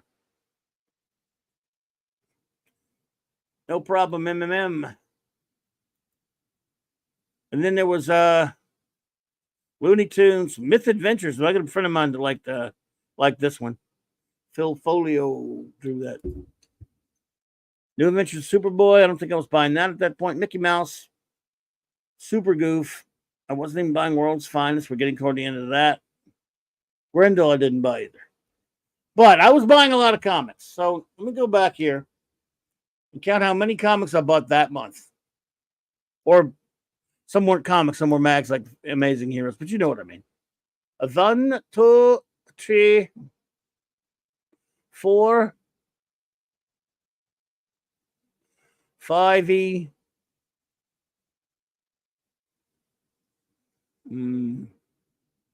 6, 70,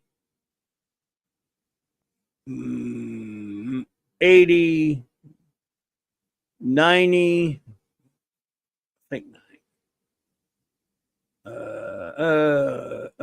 10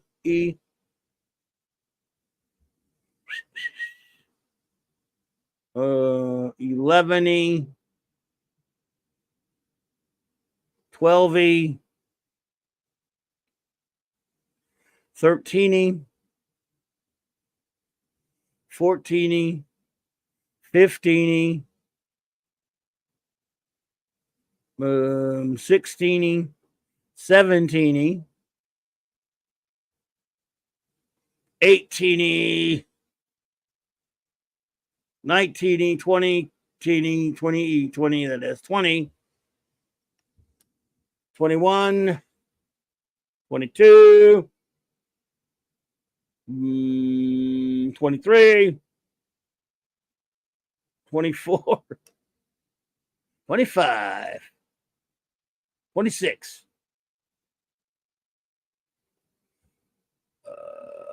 27, 28. So about 28. 28. For me, that's a lot. Let's see here. What else we got? Oh, Cinema Gold says, what do you think of Camelot Falls? Are you referring to Camelot 3000 perchance?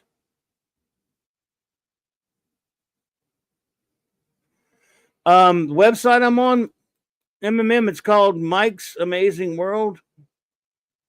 And here is the link in the chat right there. Just put it in there. Mike's Amazing World.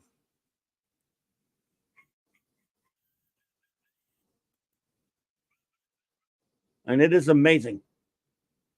Just like it's sold.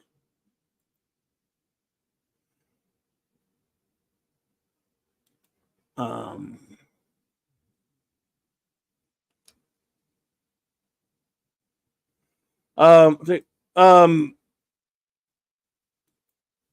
many people knew who I was? Nobody knows who I am, Marvin. Thank you, MMM. But you said couldn't be. I'm renowned. Couldn't believe how many people knew who I was. Where? Nobody knows who I am, dude, except me and you. And I don't mind it that way at all. But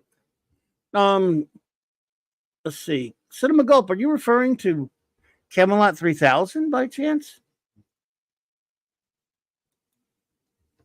I'll assume that you are for the moment, but maybe you may Camelot Fall. I mean, Camelot 3000 is a comic book. I don't know. Oh well, thank you, MM. I'm flabbergasted. No, I don't think anybody knows who I am. Not that I mind, but I mean, I'll take your word for it. I'm nobody. I'm a bit. Look, I'm just one of the guys. Everybody. So let's see here. But I always appreciate the kind words there, MMM. You're awesome, buddy. So, Camelot 3000, assuming that is what you were referring to, Cinema Gulp. But if I'm wrong, please forgive me. But Camelot 3000 was a comic that came out, 82, something like that, 82, 83, whatever it was. It was a 12-issue maxi series that lasted forever. To come out by Mike Barr and Brian Boland. Raven's says, come on, everyone knows Ben Grimm. Yeah, they do know Ben Grimm. That's true. Maybe that's it. If you said, hey, you guys know Ben Grimm, I went, oh, he's the Thing. Of course, we know him. He's in the Fantastic Four. So,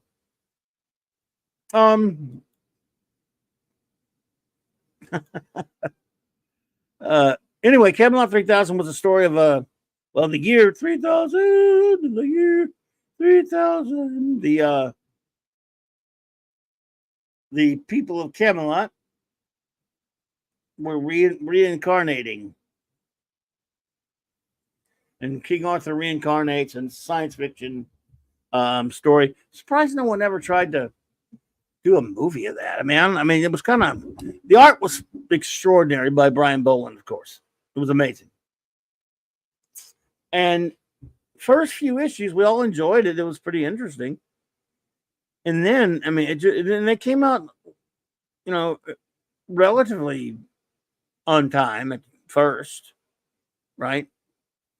I mean, maybe a good 4 or 5 issues did.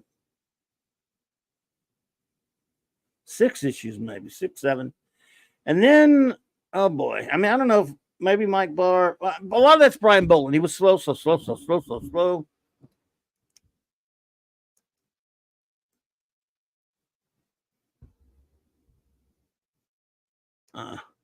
Well, that's amazing. We'll tell them. I mean, I don't. It's I think it's the name Clobby. I should never have made that name up for myself. It was a habit. It was an accident. It just popped in there with the name. So, Camelot 3000. We liked it. Everyone kind of was interested in it, intrigued by it, but it started taking forever to come out. I'm not even a legend in my own mind there, MMM, but thank you. You're too kind, buddy. Look, I'm just glad you're all here hanging. So, I remember it became a big joke. Well, not a joke that it was a bad comic, but it was like, hey, Camelot 3000 come out this week? Yeah, right. People would come in the shops. You go, so when is Camelot 3000 coming back out? I said, don't ask me. Ask the moon's gravitational pull. Because I don't know. But, I mean, look, DC they solicited it for a couple times, then they stopped soliciting it. Like a book called Redeemer. I never forget they had advertised a book called Redeemer by Joe Kubert. It never came out. I was looking forward to that one. Said, well, you're never going to get it. So, I remember when they finally got up to about maybe issue like 9 or 10. And this was years later. A 12 issue maxi series. I mean, Watchmen did a similar thing. Watchmen had issues that took a while, but not like Camelot 3000. I did some studying recently. I guess it seemed longer, but I didn't write it all down, but I was just looking at it for the fun of it. Where Camelot 3000, it was over a year, and I used Mike's site to do it. It would take forever to go dig all that up, but it was definitely over a year between issues 10 and 11, and almost a year between 11 and 12, if I'm remembering correctly. I'll never forget when an issue, this is like Planetary used to do that too. My buddy somebody Nick is reading Planetary right now and reviewing on the channel, and I was telling him how that thing took forever. Mage, who was looking at that earlier, that took forever. But Camelot 3000, I mean, I remember when issue 12 finally came out. Hell, I remember when 10 came out, we're like, whoa, that's amazing. Maybe they're starting to come back out again. Then look how long it took. But when 12 finally came out, we were astonished. Like, oh, they actually did it. By then, you didn't really care. You liked the art and everything. Said you attended a conference at ACN. So we're like, oh, I love Clobby the comics, right? Yeah, the same. Oh, well, thank you, man. I'm astonished. Sure wasn't somebody else. But hey, look, I'm just not, I'm humble that way. But thank you so much. I mean, that's amazing to hear. I don't think I never thought anybody other than us, a few of us hang out here. But I'm honored, sir. And I thank you. And I thank all of them. So interest wanes when a book takes forever to come out. Because then you got to go dig up your old. Now I got to read this whole thing over again. It's been like forever. Great art. So I got to be honest with you. I think I bought every issue of Camelot 3000. And obviously, their trade paper. You get the trade paperback now.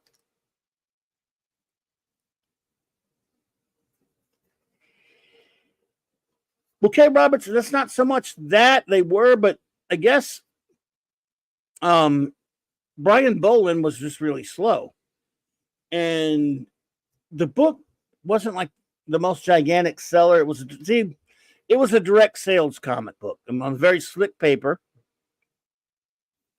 So it would cost more than your regular comic. It had a higher tag on it. They weren't going to sell it at newsstands. There was no bookstores selling comics really at that point, selling floppies, you know. So they figured I think a lot of it was they could have gotten a secondary artist to finish it. Mike Barr probably didn't want that. Not that he was the boss. I know Dick Giordano probably didn't want it either. And some of the other ones, Karen Berger and whoever, they figured, look, we've got some, this already like a few issues of this tied up. We don't want to finish it unless it's Brian Boland. Again, this is speculation. I was not there. I could be totally off base. But I think a lot of it was, look, what's the point in finishing this thing if you can't? I mean, they would usually, most of the time, put a subpar artist to finish something out, especially a mini or limited series. In this case, a maxi series, 12 issues. So I can only imagine that they figured, look, it's costing a lot and it doesn't get great sales. But if we wait for Brian, who was a 2000 AD artist before that, Judge Dredd, in other words, and he didn't finish a lot. I mean, he was slow on Judge Dredd. Dude was just slow. That's why he eventually just took drawing covers for a living and never drew interiors again. After Batman the Killing Joke, I can't think of too many interiors he did. And I know you were going to mention, I was about to get to Sonic Disruptors, D-Bud. The only series that never finished was Sonic Disruptors, I think. And Mike Barron is always fielding questions about Sonic Disruptors. There was an issue of Back Issue magazine, D-Bud, that had a big, I read not too long ago with a real big write-up about Sonic Disruptor, which is pretty interesting.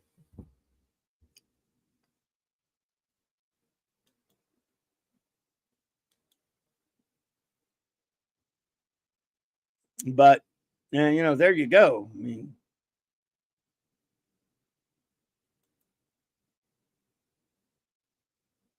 but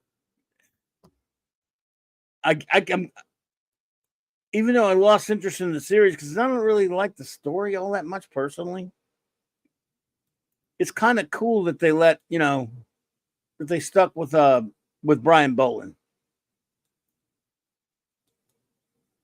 And it was smart of them too.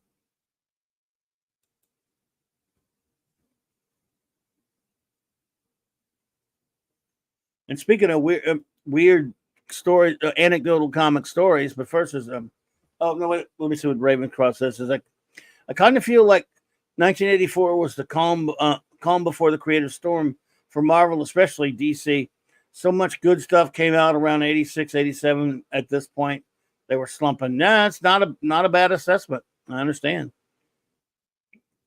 Here's a comment. Adventure Comics 462. This, I could not find this on the damn stands where I live. This is the Death of the Earth 2 Batman. Crappily drawn by Cursed by my face. Joe Staten. Why would they waste pages on a magazine talking about Sonic Disruptors? Only sold 2 copies a month after issue 3. It was a magazine about miniseries of the 80s, and it just did. They talked about it, and some other ones. They cover everything. It was pretty interesting. MMM says, Clobby, whatever happened to the old Wizards, that old company, Comic Crisis Company? Well, Wizard Magazine eventually withered on the vine. Withered on the vine. From what I understand, they stopped doing the magazines much, and they were doing cons Wizard World and something like that. I think one of the guys from Wizard did that eventually, so they sold out to Fan Expo. I could be wrong, but I would think it was the same people. And yeah, they went into cons, and then that was that. Hey, look who's here. Hello. How's it going? Welcome. So as far as I know, MMM, that's the way I understand it, is that they stopped with Wizard Magazine and just went into cons. Doing cons. So, and then yeah, which, hey, Anime Guy, what's up? What do you say there? But this was the Death of the Earth 2 Batman. And man, I looked for this sucker. Well, on the rack, and back when it came out in whatever, 1978, 79, whatever it was, couldn't find it. And for years I I finally got it as a back issue. It wasn't that much. Just that for some reason I had trouble finding this one. Even though it's a crappy story and it's stupid, and the art sucks. You know, Joe Staten. Do you have this issue? Adventure. I don't think I have that. No, I do not. I've heard about it though. You didn't you show it one time before or talk? I think I have. Yeah, Death of the Earth 2 Batman. Let's see. That's Adventure 462. I think 462. If I remember right. Wasn't that 462? Yeah. Tough to see the number from here. Yep. Yeah, it's I'll find some info on it here. Yeah, this was came Chris out. Persia's heading out. So good night, Chris Persia. Chris Persia, have a great night, buddy. Thanks for being there. This was April of 1979. And yeah, it was just say Only Legends Live Forever. Part 2, of course. Crap. It was part 2. A man named Bill Jensen, armed with inexplicable powers, scales the top of the Gotham Towers, where there single-handedly defeats the Justice Society of America.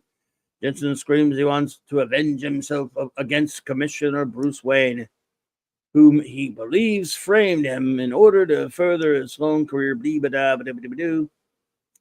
Anyway, he jackass kills Batman. Paul Levitz wrote it. My buddy Paul Levitz, the favorite Legion writer, the great writer Paul Levitz.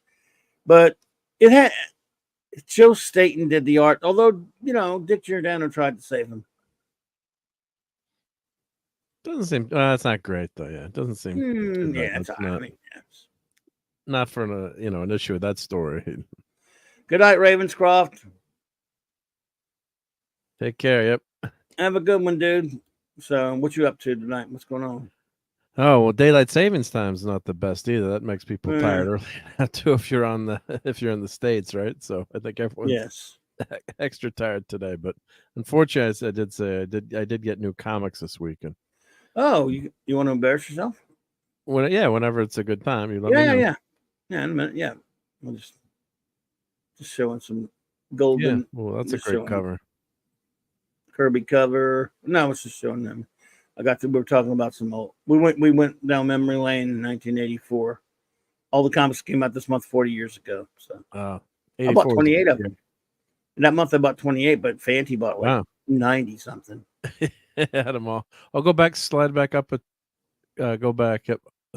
Thing, Liberty Legion. Okay, no. Oh, which one? I was looking at the Thing there. Yep. Yeah, that's the Marvel team up. Fanti, you bought too many comics in 1984. Jesus, man. Yeah. What is wrong? You got a problem. You had a comic buying problem, boy. He said they were like 198 or something, and he bought like 90 something. Not bad. Damn, dude. So this is just I'm showing the rest of this one. This is actually one I pulled out of. This is an older issue, back issue, but because we were talking earlier about J-Man and I did our show earlier and I had a bad tech problem. My computer went off on me, but anyway, that's not here there. I was able to call in and we finished it. But thank you for the super sticker, Picasso. That's very kind of you. Thank you, my friend. That's a cool super sticker. It's a 10. It's a what? It's a 10 with Oh yeah. Yeah. Looks Thank cool. you. That's a new one, yeah. I've not seen that one. Well, thank you very much, Picasso. Again, appreciate you, buddy. So we what's the word? Oh, we got on the subject of shipping because we were talking about he wanted to order some stuff from Tomorrow's magazine. That I get these mags from and books and stuff. And he's surmised there's that Liberty Legion cover. Look at that, the original art cover too. That's awesome. Yeah. But he figured out basically if he were, for example, to buy one issue, back issue mag cover price now is $10.95. If he were to order one from them, yeah, costs including the the mag and shipping, it'd be like $45 for one issue. Yeah, that's more than triple what it would cost him for the damn comic.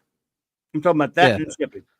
Or unless you bought like 50 of them at once, then it would would be even more. No, but I think it's just that one shipment. That's if you ordered 2, 3, or 4 or 5, it probably wouldn't change. No, he talked to them about ordering a bunch of books and a bunch of stuff. It's gonna crazy. Yeah, no, he can't. He says he can't order anything from them. It's crazy. Well, you just gotta get the digital, unfortunately. Yeah. Yeah, I'm hooking him up with that. But I mean, it's just he likes to have the physicals. We'll give him the digitals at least. But it's insane. So we're talking about stupid Canadian prices. Yeah, it's crazy. Yeah. Love you, Canadians. We're talking about your stupid parcel service, though, not you, and you know it. So. Well, anyway, it's probably equally expensive to send stuff here too. Yeah. I don't know. They tell me it's no. That's the thing. I was talking to what's that? Oh, sending to us isn't too bad. No, I'm told it's not. According to what's happening? Weird. According to who was it? Who was there? Who earlier? Someone in here earlier. Oh, thank you so much, Picasso. Appreciate you. Good eye, Ravenscroft. Again, thank you so much. And thank you, Picasso, for gifting a membership. I really appreciate that. It's very kind of you. So anyway, someone was saying the other way around. Someone gave us an example. I forgot who it was. Oh, Lisa got the gift. Oh, really? Cool. Well, I could think of no more worthy recipient. Yeah. I always love that cover, though. So, what else is going on? Anyway, there's that. So let me finish this out real quick here.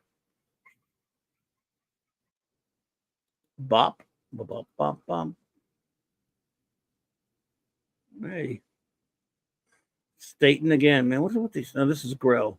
Staten did the interior, though. Ugh. Man, Alex Saviuk. Wow. Somehow, even those artists I didn't like back then don't seem so bad, though. As bad, anyway. But Airwave. Anyone like Airwave around here?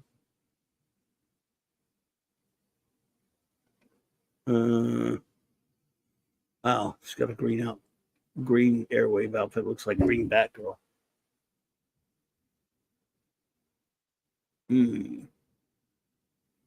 Here's your all-star squadron. Oh, RTNZ, thank you so much. Says, Kid Miracle Man whispered, I did it 35 minutes ago. Oh, well, that's a nice mix. Alan Moore almost. As he deconstructed Swamp Thing with a killing joke that made the man who had everything cry. A lot of Alan Moore going on there, RR. Thank you. Thank you so much for that. Love it. Well done, sir. Appreciate it. I hear you. Thanks, Picasso. Back at you. Back at you, Picasso, and back at you, RR. Thank you so much, buddy. And someone earlier was talking about All-Star Squadron. Did you like All-Star Squadron? I read a few of them. Wasn't a big reader of DC back then. That's right. I keep forgetting you weren't a big DC dude. Well, back then I was getting, books from my grandfather would bring me, but so some were DC, but yeah. I mostly was Marvel as a kid. Yep. Gotcha. Cubic covers waggle. All righty then. So, would you like to show us some comics? Sure. Why not? Would you like any toast? I would love some toast. Some nice, delicious toast. All right. Hang on. You don't want any toast then? No. What about a muffin? Nothing. Look, I don't want any toast. He doesn't want any toast. In fact, no one around here wants any toast. Not now. Not ever. No toast. How about a muffin? We don't like muffins around here. I can't. I wish I could. I could almost. I will clip that. I will clip that. Yeah. That's the best. Hey, look at the. My mission is to get all the talkie toasters dialogue. Prince clips, Street News. Yeah. The Punisher's hanging out in there with the other Punisher. The original Punisher. I get it. Power, Human Torch, Phantom Lady, Power Girl, Black Widow, Daredevil, Punisher. Wow. Pretty cool. Fun stuff. All right. Okay. Go for it. Oh, there you got it already. Yep, there we go. All right, everybody. It is time to look at Mark's new purchases. He has ordered new comics. Blame him. Let me angle this a little bit better so it's not so glary. There we go. Is glary a word? I don't know. Yes. Yes, it is. So this is another great Batman cover. You can't wait. So you're a waffle man. Sorry, go ahead. Everyone, I'm sure, wants to go out and buy this, right? Well, who doesn't? After Who seeing wouldn't? this cover, right? Yeah. So this is Batman 145. And he's looking like Hush there a little bit. Oh, yeah. But yeah, not a good cover. Not terrible relative to all the modern day stuff, but Yeah. it doesn't. Zdarsky, Jimenez. It was a pretty good artist usually, and then this is even worse though. This detective, whoever they've got doing these covers lately, is just not good. Yeah. Just not enjoying those. All those cool comics we were just looking at. Now we're looking at new eyesores, folks. There's a lesson in there somewhere, babies. Yeah. There's a lesson in there somewhere, my little babies. So not a good cut. I mean, if maybe you do like that style, I can't stand it. Yeah. Batmite there. Somebody might like it. What? What the heck is that supposed to be in that cover? Where? Is Who? that Batgirl? Is that Catwoman? Batmite? Is that supposed to be Batmite? I guess. Yes, Yeah. so it must be. Or Batgirl. No, it's Batmite. Look at the floppy. I don't get it, but it looks like a Batmite is a girl. Well, why not? I just don't want to look at it anymore. Why wouldn't they? No, that's a good. Yeah, that was an alternative cover, so I bought that. For a floaty head, it's not too bad. And for Black Knight, Yeah. So I grabbed the Dane Whitman cover. That's Avengers. Let me scroll up a little bit here. Avengers 11. 11Z. So it's not bad, but it's a variant edition. But at least the Marvel ones, you don't have to pay extra. I thought I got this one last month. It looks like the same cover. Looks just like the same cover, doesn't it? But no, that's a new one, probably. That's a new one, yeah. Yeah, it looks the same. It's so generic. I mean, the art's, I guess, good, but yeah, when it's indistinguishable from the previous cover, that's not really good. I mean, it's not. Yeah, it's too similar, I think. Yeah. So that's number 7. Got 7-Eleven together here. But I'm pumped. Ba-doom. Oh, Trial of Lando Wow. Calrissian. Well, fake Pray off. do not alter the deal any further. Trial. I guess he's in trouble. Maybe he On knocked trial. over Han's carbonite. Mm. That's all right. Still not. Let's say, oh, that's it's passable. And more Ramita Jr., who I just don't like his current art style. Yeah. He won 30 years. That's Madam Mask, I'm assuming, from Iron Man fighting Spidey, I guess, right? Do you think that's Probably. Madam Mask? I don't know much about her, but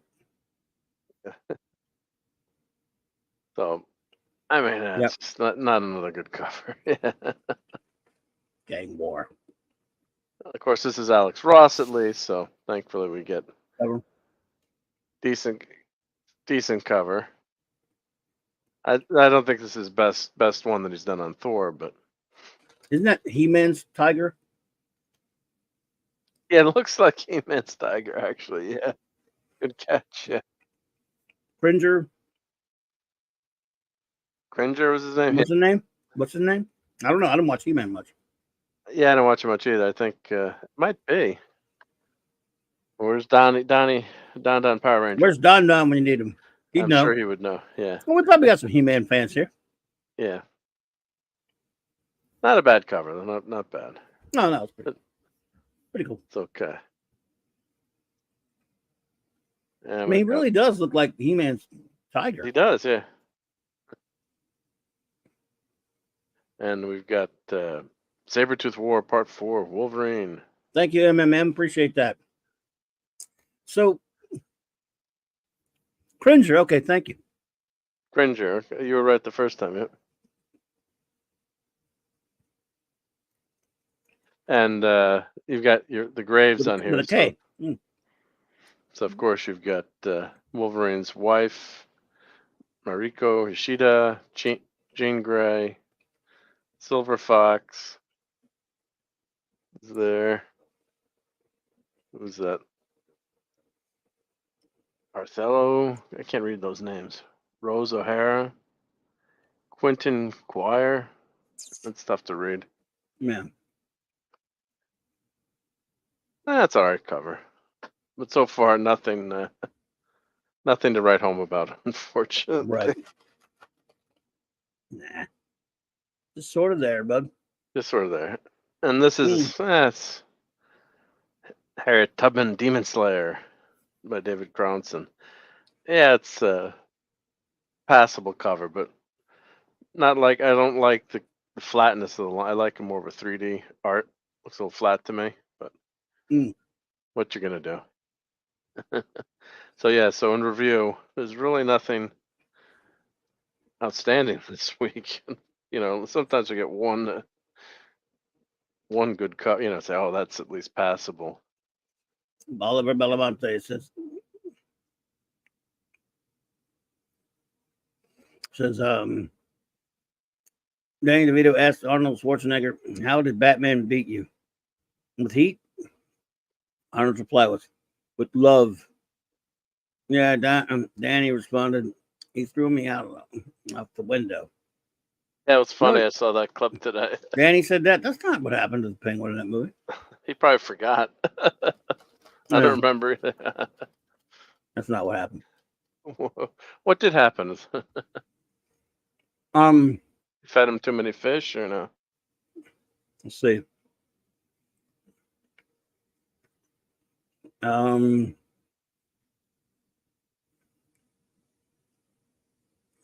remember being he was down in the they were down in the sewer where he lives.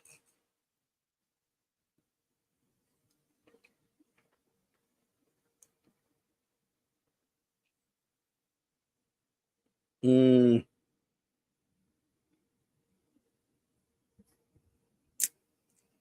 remember how he died now. No, I can't remember either. I just got that movie in 4K. I got to rewatch it again. Yeah, I watched it not so long ago. Well, I've watched it 100 times. I don't know why I'm never. Pretty sure it wasn't a window, though.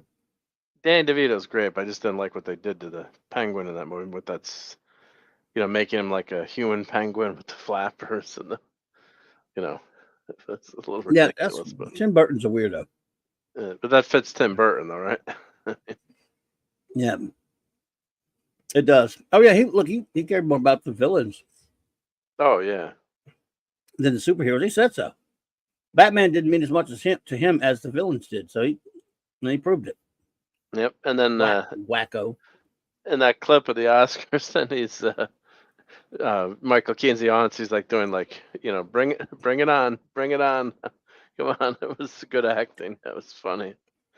I don't know if that was probably that stuff was pre-planned, but he did a nice job. Yeah. And this I showed the other night, but it's comic book related, so I did a 3D on my new 3D printer. Nice. The new Supergirl Matrix, Peter David version. But hey, Tetrarch, good to see you. Lasher, hey there. I'll have to paint this, but you get so That's much. Right, Christian Walken shot him. I thought it was something about getting Walken shot. shot him. Okay. I know it was something about getting shot. It sucks getting old, man. I've seen that movie so many times. I forgot. It's not even one of my favorites. I just like it. I mean, I just like to watch it about when it came out. Yeah. And I just watched it sometime last year. It's outrageous. Outrageous. The face is kind of yeah, it's a little cartoon. Different. But just with the new resin printer, you can get all these details that you just can't get, on a FDM printer. So, like the cape is actually, it's amazing. You can print, print a cape. That's how thin it is, and it's and it works. Yep. So that's pretty cool, I think. Yep. And then I did this too. The thing. I got to paint these. Yep. Nice.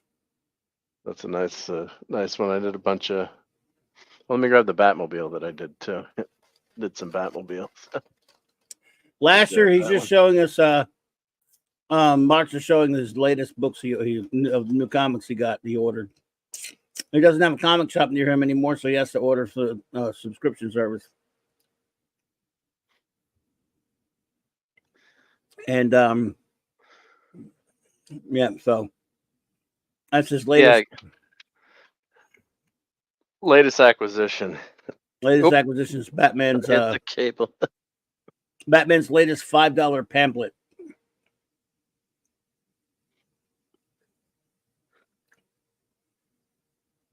What happened?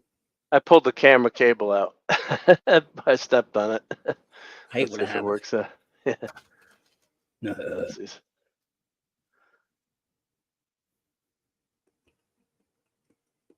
There it goes. Yeah. I stepped on the camera cord. R says Vito died from shrapnel and trauma from explosives he was using to destroy Gotham. That's right now. And Batman rerouted it at him.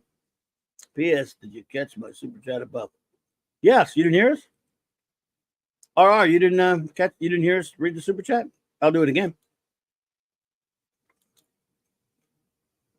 You said, Kid Miracle Man whispered, I did it 35 minutes ago. You got a lot of Alan Moore going on here. I love it. As he deconstructed the Swamp Thing with a killing joke that made the man who had everything cry. And thank you so much for that. Yes, don't worry. I never miss a well. Okay, I do miss stuff sometimes. But yes. We didn't you can miss blame me though. Yeah, no, I mean maybe or just had to step away for a second or something, but we definitely handled it. So we had the Pinewood Derby showing on Sunday Night Geekery. So these are going to be any good? Pinewood Derby cars. Is it any good? New books suck. I agree, Lasher, but he's a habit buyer. Say any good? Yeah, nothing great. I gotta say, Darth Vader's okay. The Captain America's been okay.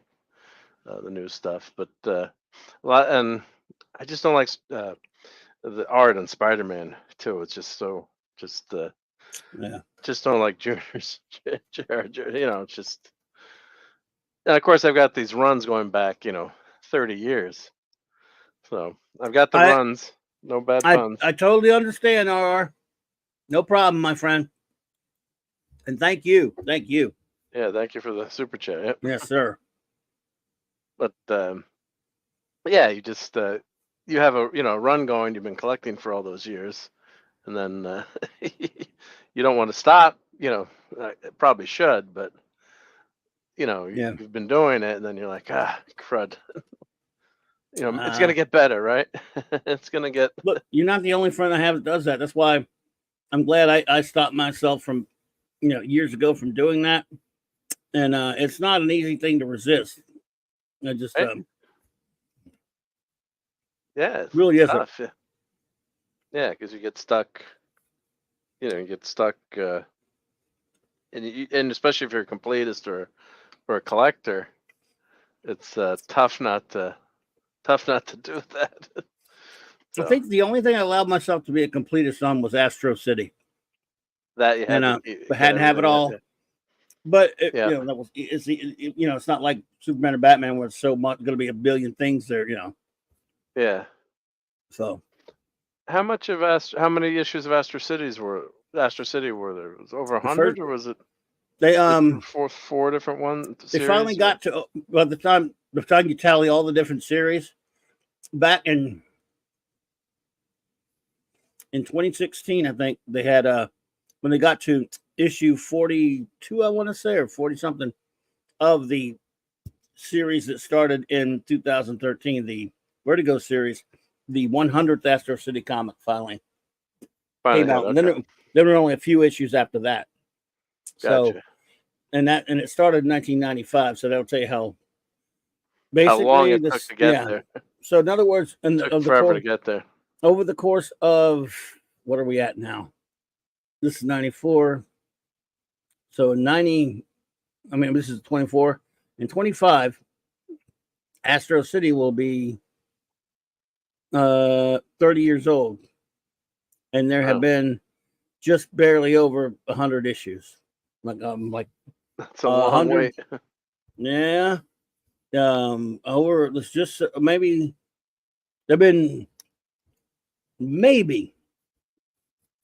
ballpark about 110, 115 issues, give or take, over the 30-year period.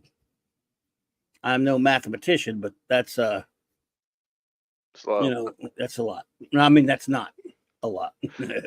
No, were some of them like some years just no issues at all, or like one a year? Well, yeah. Well, at the first 60 issue miniseries was on time. It was fine. He did that for Image, and then we went to Omos Studios or something. I think it was still Image. It was a subsection. I think it was. Then they did the regular. There was considered to be a regular ongoing series for about maybe 20 something issues, and they took forever. 20 issues took forever to come out. We go almost a year without seeing. In the course of the year, we'd see maybe one or two issues here and there. Would be so thrilled when the new Astro City would come out. And then when that one stopped, they went a good while. He was doing so much other stuff. A couple of years before he started doing like a special here and there. And then finally he did a couple of different mini series. Cringer becomes Battle Cat. That's right. Thank you. Battle Cat. Okay. Yep. That's what that looked like. He looks like Battle Cat. Yep. And then you'd have like I said, the occasional mini, special and mini series. And then in 2013 he went to Vertigo with it, and he did 52 issues. What is it with that number 52? But what was weird about it was over the first like 2 or 3 years, I kept being shocked every week that it came out on time. So I wasn't buying much. I was like, I can't believe it. I'd walk in and the guy say, New Astro City. I'd say, what? There was just one a few weeks ago. So it's been a month. I couldn't believe that. They were coming out on time for a good while. Then later, it got a little bit, but later here and there, but not that bad, Yeah. And it wasn't as great as the old ones, but there were some great ones in that series. So, but it's easy to be a completist about something like that. That's one title, and that's never comes out. Yeah. Doesn't it come close to like only averaging maybe a couple, like 2 or 3 comics a year, roughly? Yeah. Like that's so slow. Yeah. God. Is your mic low? Oh, my I switched back. Let me check. Make sure did it work? Let's see. Let me fix it. Did I go to the wrong mic? Let's see. How's that sound now? Oh, not select. I got to fix it in Chrome. Hold on. Damn engineers changing things. You all hearing him okay?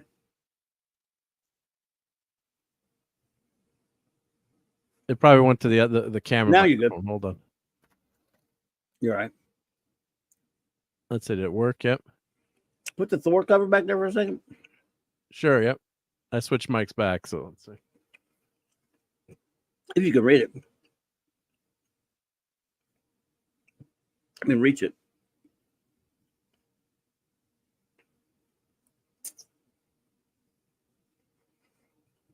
Yeah, he looks like Battle Cat.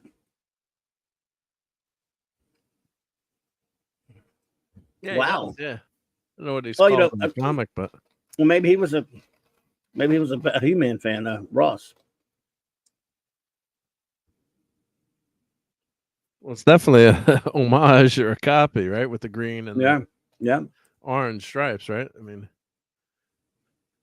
I guess you can't trademark that, but the head is a little bit different, it looks like. But well, here I can open it up and see what they call him.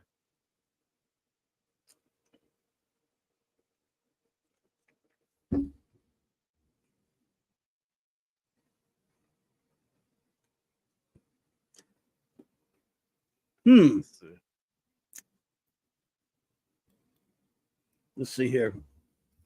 I'm gonna find a picture of Battle Cat. I'm just imagining it. Look at that! You can get the echo. Change my mic.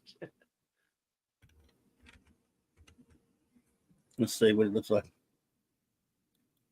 can get the echo. Oh soundtrack. wow, that is totally that is totally Battle Cat. What, you have that?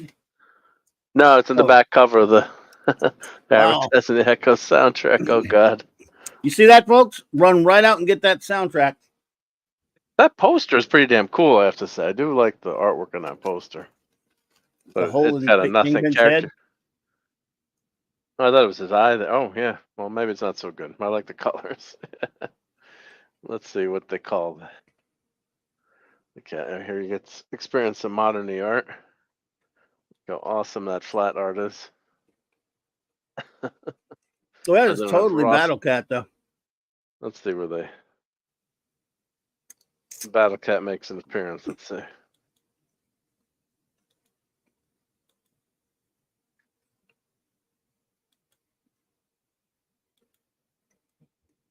Oh, go ahead. And put that out. I just want to put that up. Hang on. Or maybe he doesn't even. Maybe it's just the cover. Here in the book, maybe it's just the cover. That happens. That's covers for you. That's why I'm flipping. Yeah, it's typical cover. So I'm flipping through without showing the whole book. But here we got the cat here. So it must be Loki. Lift that cat. It's just a cat.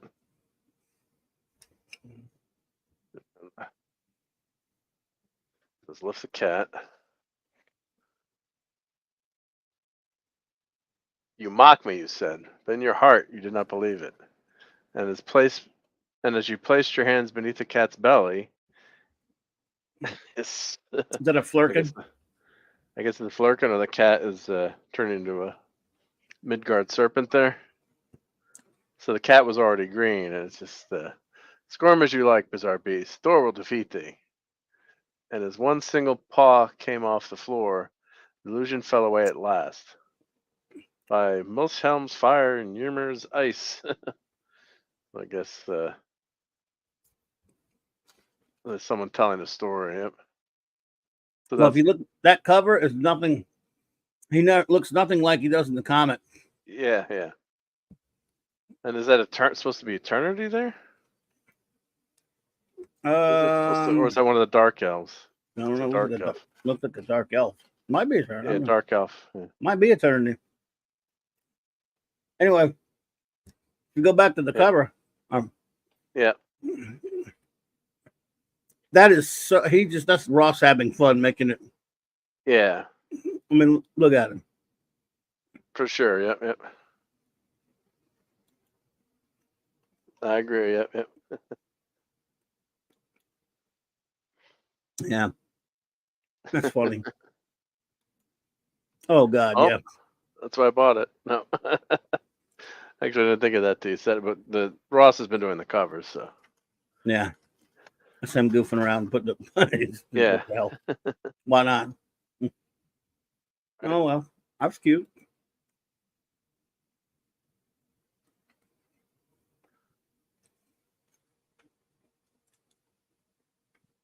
Yep. So that's Mark's comics for the Oop, 2 Mike's weeks. down again. Oh, I switched back to my other mic, regular mic. How's that? You good? Good. That probably takes a couple seconds to get adjusted back, maybe. Let's see here. Oliver says, I'm glad Godzilla -1 won the Oscar for best visual effects, and yet Barbie wins one for a song which was performed by. You know, about that, Godzilla -1 got screwed. I mean, look, at minimum, it should have at least been nominated for best foreign film. I mean, they put. I mean, the Oscars are irrelevant garbage anyway. We talked about that last night. But I'm just saying, guys, so I don't care what they do necessarily, but man, they nominate 10 movies for Best Picture now, which is stupid. But if you're going to nominate 10, not Black Panther got nominated. It is a childish, facile piece of garbage, overrated trash, in my opinion. It ruins the character. You have in Godzilla -1. I love Godzilla movies, like the next, as much as the next kid, because it is for kids. It's fun for kids, right? They took a kids movie subject, and made a movie that could touch you and affect you deep down in your soul as an adult, and you still get the fun stuff that a kid likes to watch. That makes that movie one of the most. I had an old friend of mine she was a teen. She was also an English major that got mad at me when you tried to put a modifier on the word unique, because she said you can't modify the word unique. There's no such thing as very unique or most unique. So that movie is possibly unique because what other movie did that ever with a kitty monster movie? Oh wait. Well, the first Godzilla. But, I mean, the first Godzilla was still just a monster movie. It was good. Yeah. And it did have it's between the there were themes in it. I'm not saying it wasn't dark, but I mean, this one was a human story, though. Is a lot different. It didn't have what this has. No, but it was. I mean, it's cool, it's good, and it was darker than it became later down the road. It became more for kiddies later. If you want to say it was a serious science fiction film, that's fair enough. This one's even more than that, and I like the first one fine. I'm just saying, when is this? I mean, I know people say Shin Godzilla's that way. Shin Godzilla, it's just a bunch of, I don't know. People just talk themselves into liking it, I guess, and that's fine. If you don't, everyone gets mad at me. It's like 3 hours of nothing, but a bunch of humans arguing about, it's trying to be this poignant message about, nuclear deterrent and different stuff like that, and to use Godzilla for that. Godzilla slithers up out into this under the inland, evolves into Godzilla, does some destruction, stands still for 3 hours. I'm exaggerating the time. I saw it at the theater. It felt like 3 hours. And the people, and it's all about humans just talking about shit. And, bureaucracy. And I hated it. Godzilla doesn't do much. The movie's not really about him. It's about its effect on it. I know what they were trying to say. I just wasn't really into their message. Well, the thank you. Could not be reached. I hated it. They had a great storyline for the humans, or the people. There could have been an interesting story even without Godzilla, just in terms of life after the war. Godzilla minus, yes. Godzilla minus, yeah. So the human story was actually a well-written story that was compelling and could have been turned into its own movie without the monster elements. I mean, it would have been a drama, but it could have been a movie on its own right, which is why the movie works so well. Like, when you watch King Kong versus Godzilla, the one that came out when the vid hit.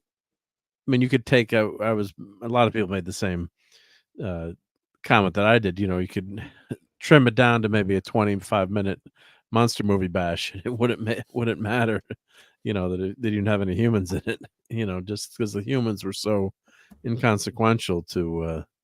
It was a fun movie, but what? Which one? You don't.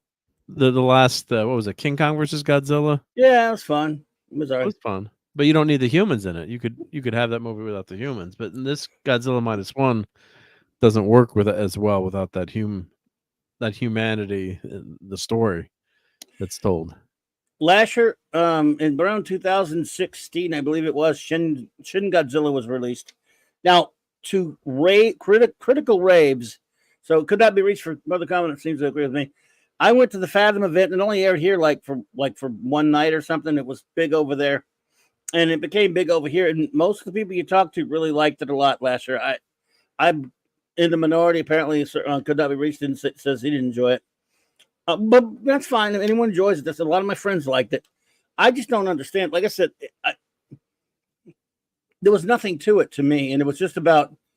It was basically for a big message. It was a big message movie about, nuclear deterrent and stuff like that. There's definitely messaging in -1, but it's a very human story. It's a very real, down to earth story, and yet it's about a big monster. Yep. It's not about a big monster. The big monster's in it. It's part of the story. It's about the effect of the war. The monster is just like one of the effects of the war.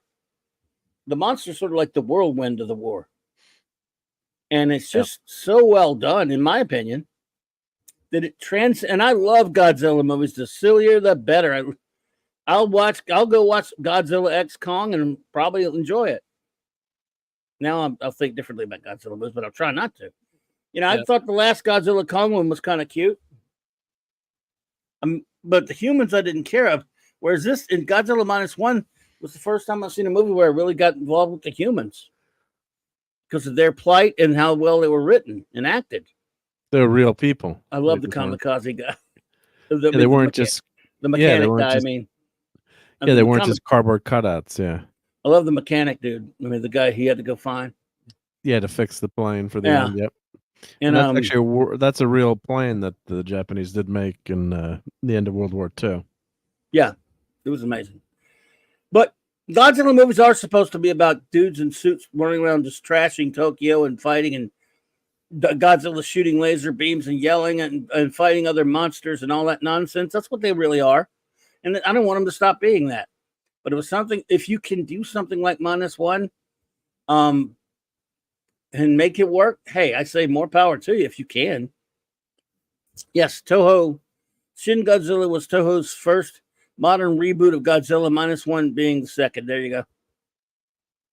The Monarch movies do have too much human stuff, but I like them. Same year last year. I mean, I liked Godzilla Kong and King of the Monsters. I didn't really like that. I don't like that 2014 one that much personally, but that one, you know why I didn't like that one? That was like watching Fox News. Opens up with Bryan Cranston, then they kill him. Then everything is about, you weren't really watching the fights much early on. You were watching news reports of the fights for a long time in that movie. Then finally, the last good character in the movie, the old professor guy, it was kind of cool when he said, "Let them fight."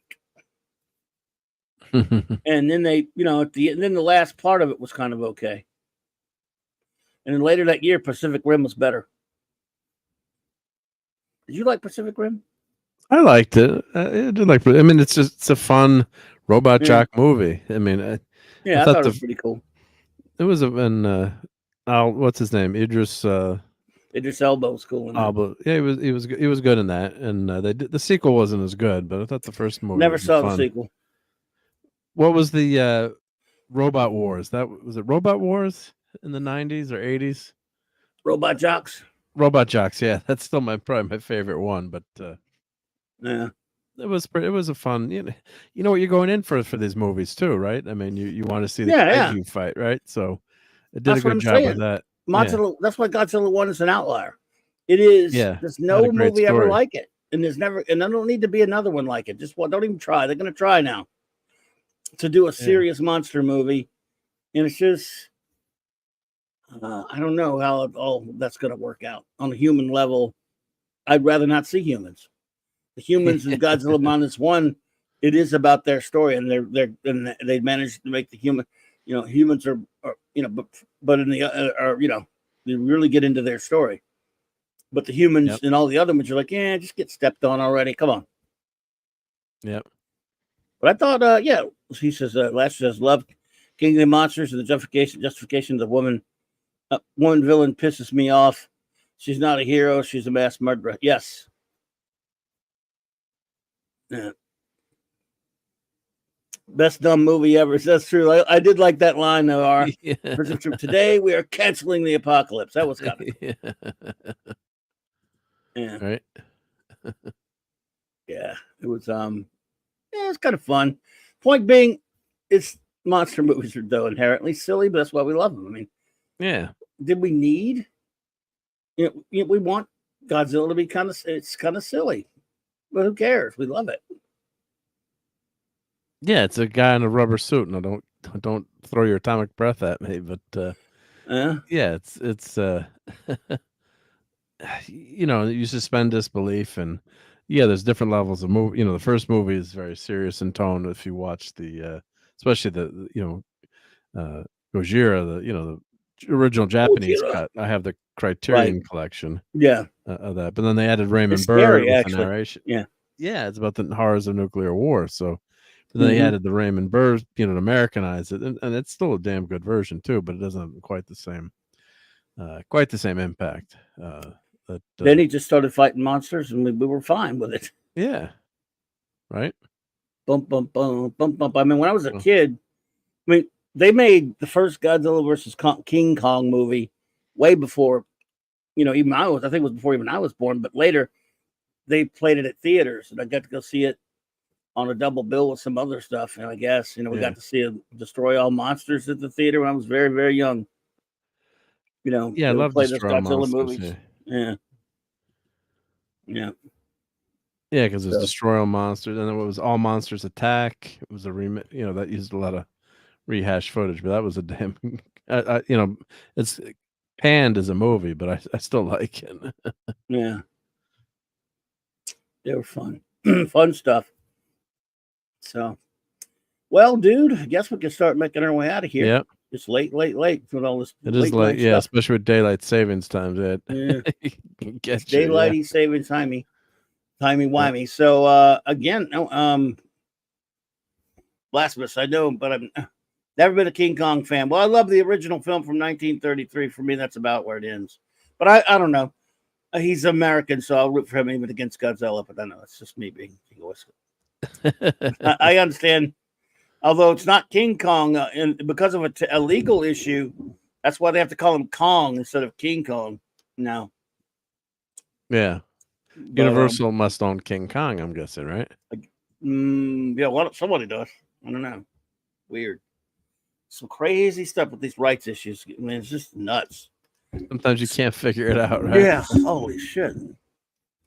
So, let's see here. What you got going on out there to report, if anything? Toxic Tuesday, we've got we're back this week. So we've got Police Academy on Toxic Tuesday. Steve Guttenberg, Bubba Smith, Kim Cattrall from Star Trek. Kim Cattrall. I can still hear. What's it? I think it was. Oh yeah, Tom Servo on Mr. Science 3000 singing his Kim Cattrall love song because she deserves it. She deserves it. Yeah.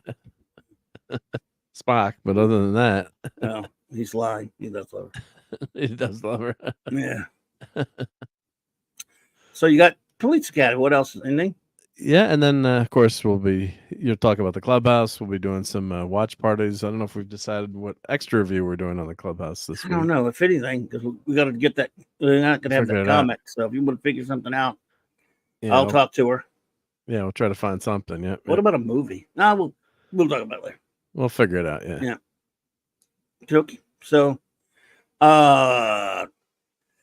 Tuesday night, Wednesday night, 6 p.m. Central. We'll be hanging with Tom and the gang up at Night's Edge after dark over there. And Wednesday night, I will be on probably if Loki has the. I don't know if he'll be having a. Is it back this week? I don't know if he's going to be back. We were back last week, but I don't know if this week he's been some stuff going on. I don't know if we'll have a comic roundtable at 7 p.m. Central, but if we do, I'll be there with him. And anyway, I want to thank everyone who was here with us tonight. J-Man and I, we had a blast. It's a good thing my technical problem happened after we were at least finished with the comic and everything. But I called in when finished it, but I was pissed off that your computer wouldn't reboot.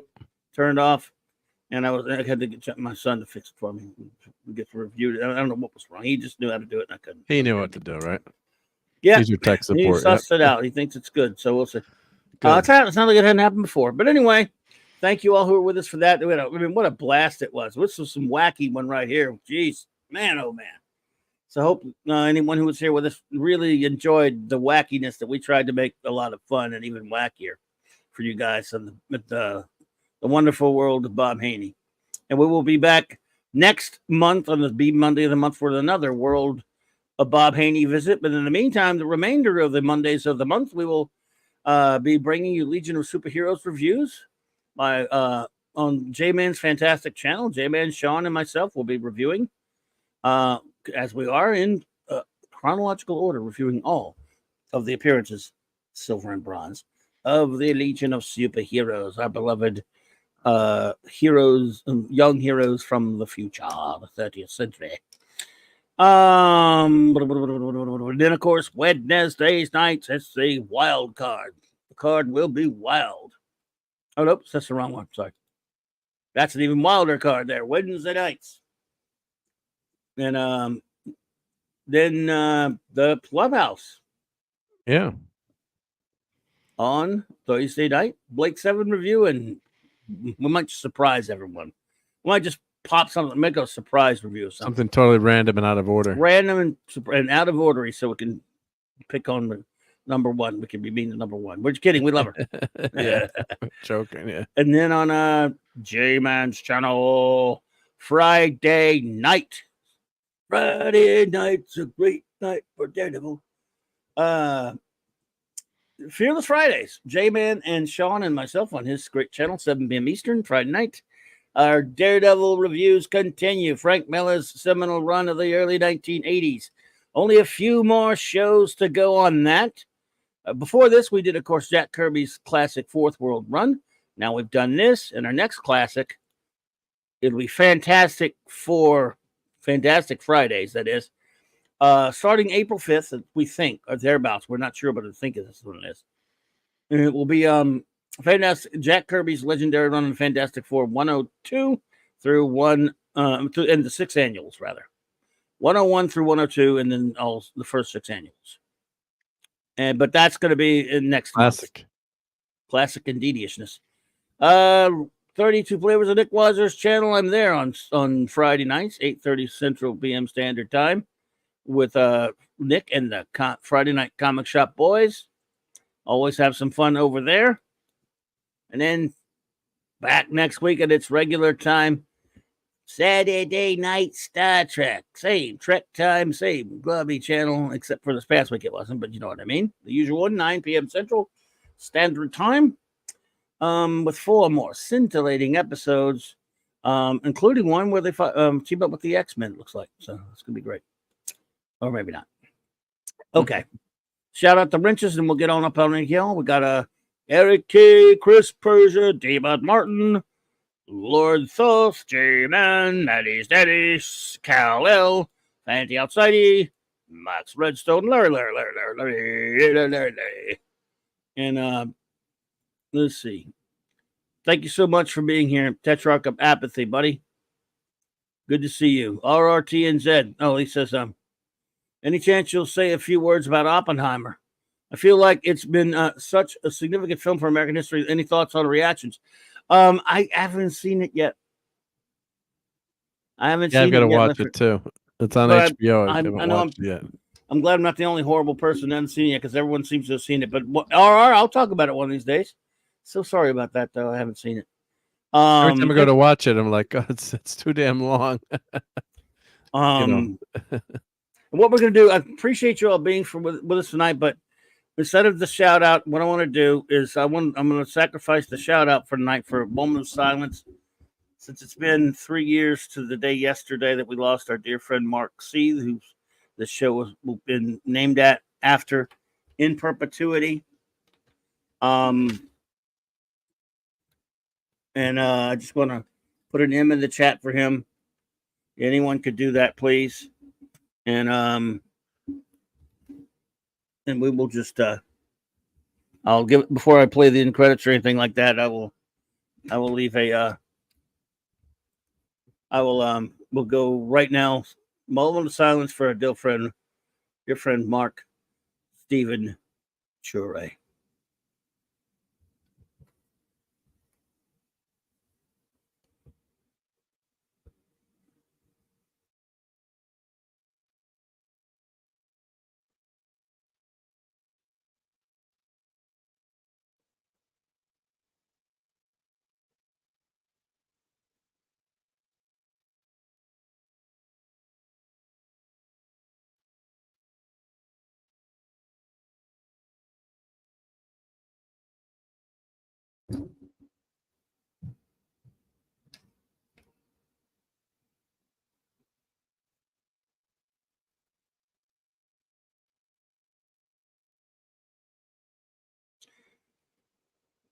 Thank you all so much, everyone. Appreciate it. And Mark C., the great Mark C., Mark Stephen Chure, we miss you, buddy. And man, I don't know what else to say, what else can be said, but we miss you. And we're gonna say your name. We're gonna say your name every time we talk about comics on a Monday night. And I know it's not much. It doesn't do you any good, I guess, but those you leave behind will at least never forget about you, buddy. So thank you. Now, good night, everybody. Thank you so much for being here, and have an extraordinary week. And I hope to see you on the streams and see you back here. Thank you.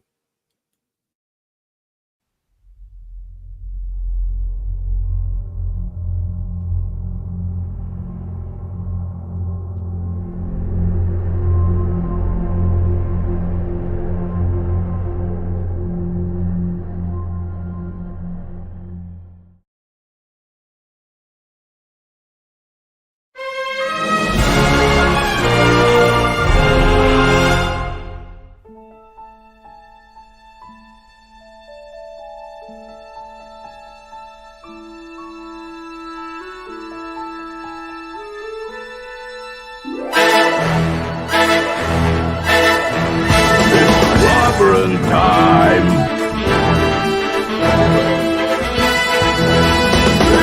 Clobberanimo!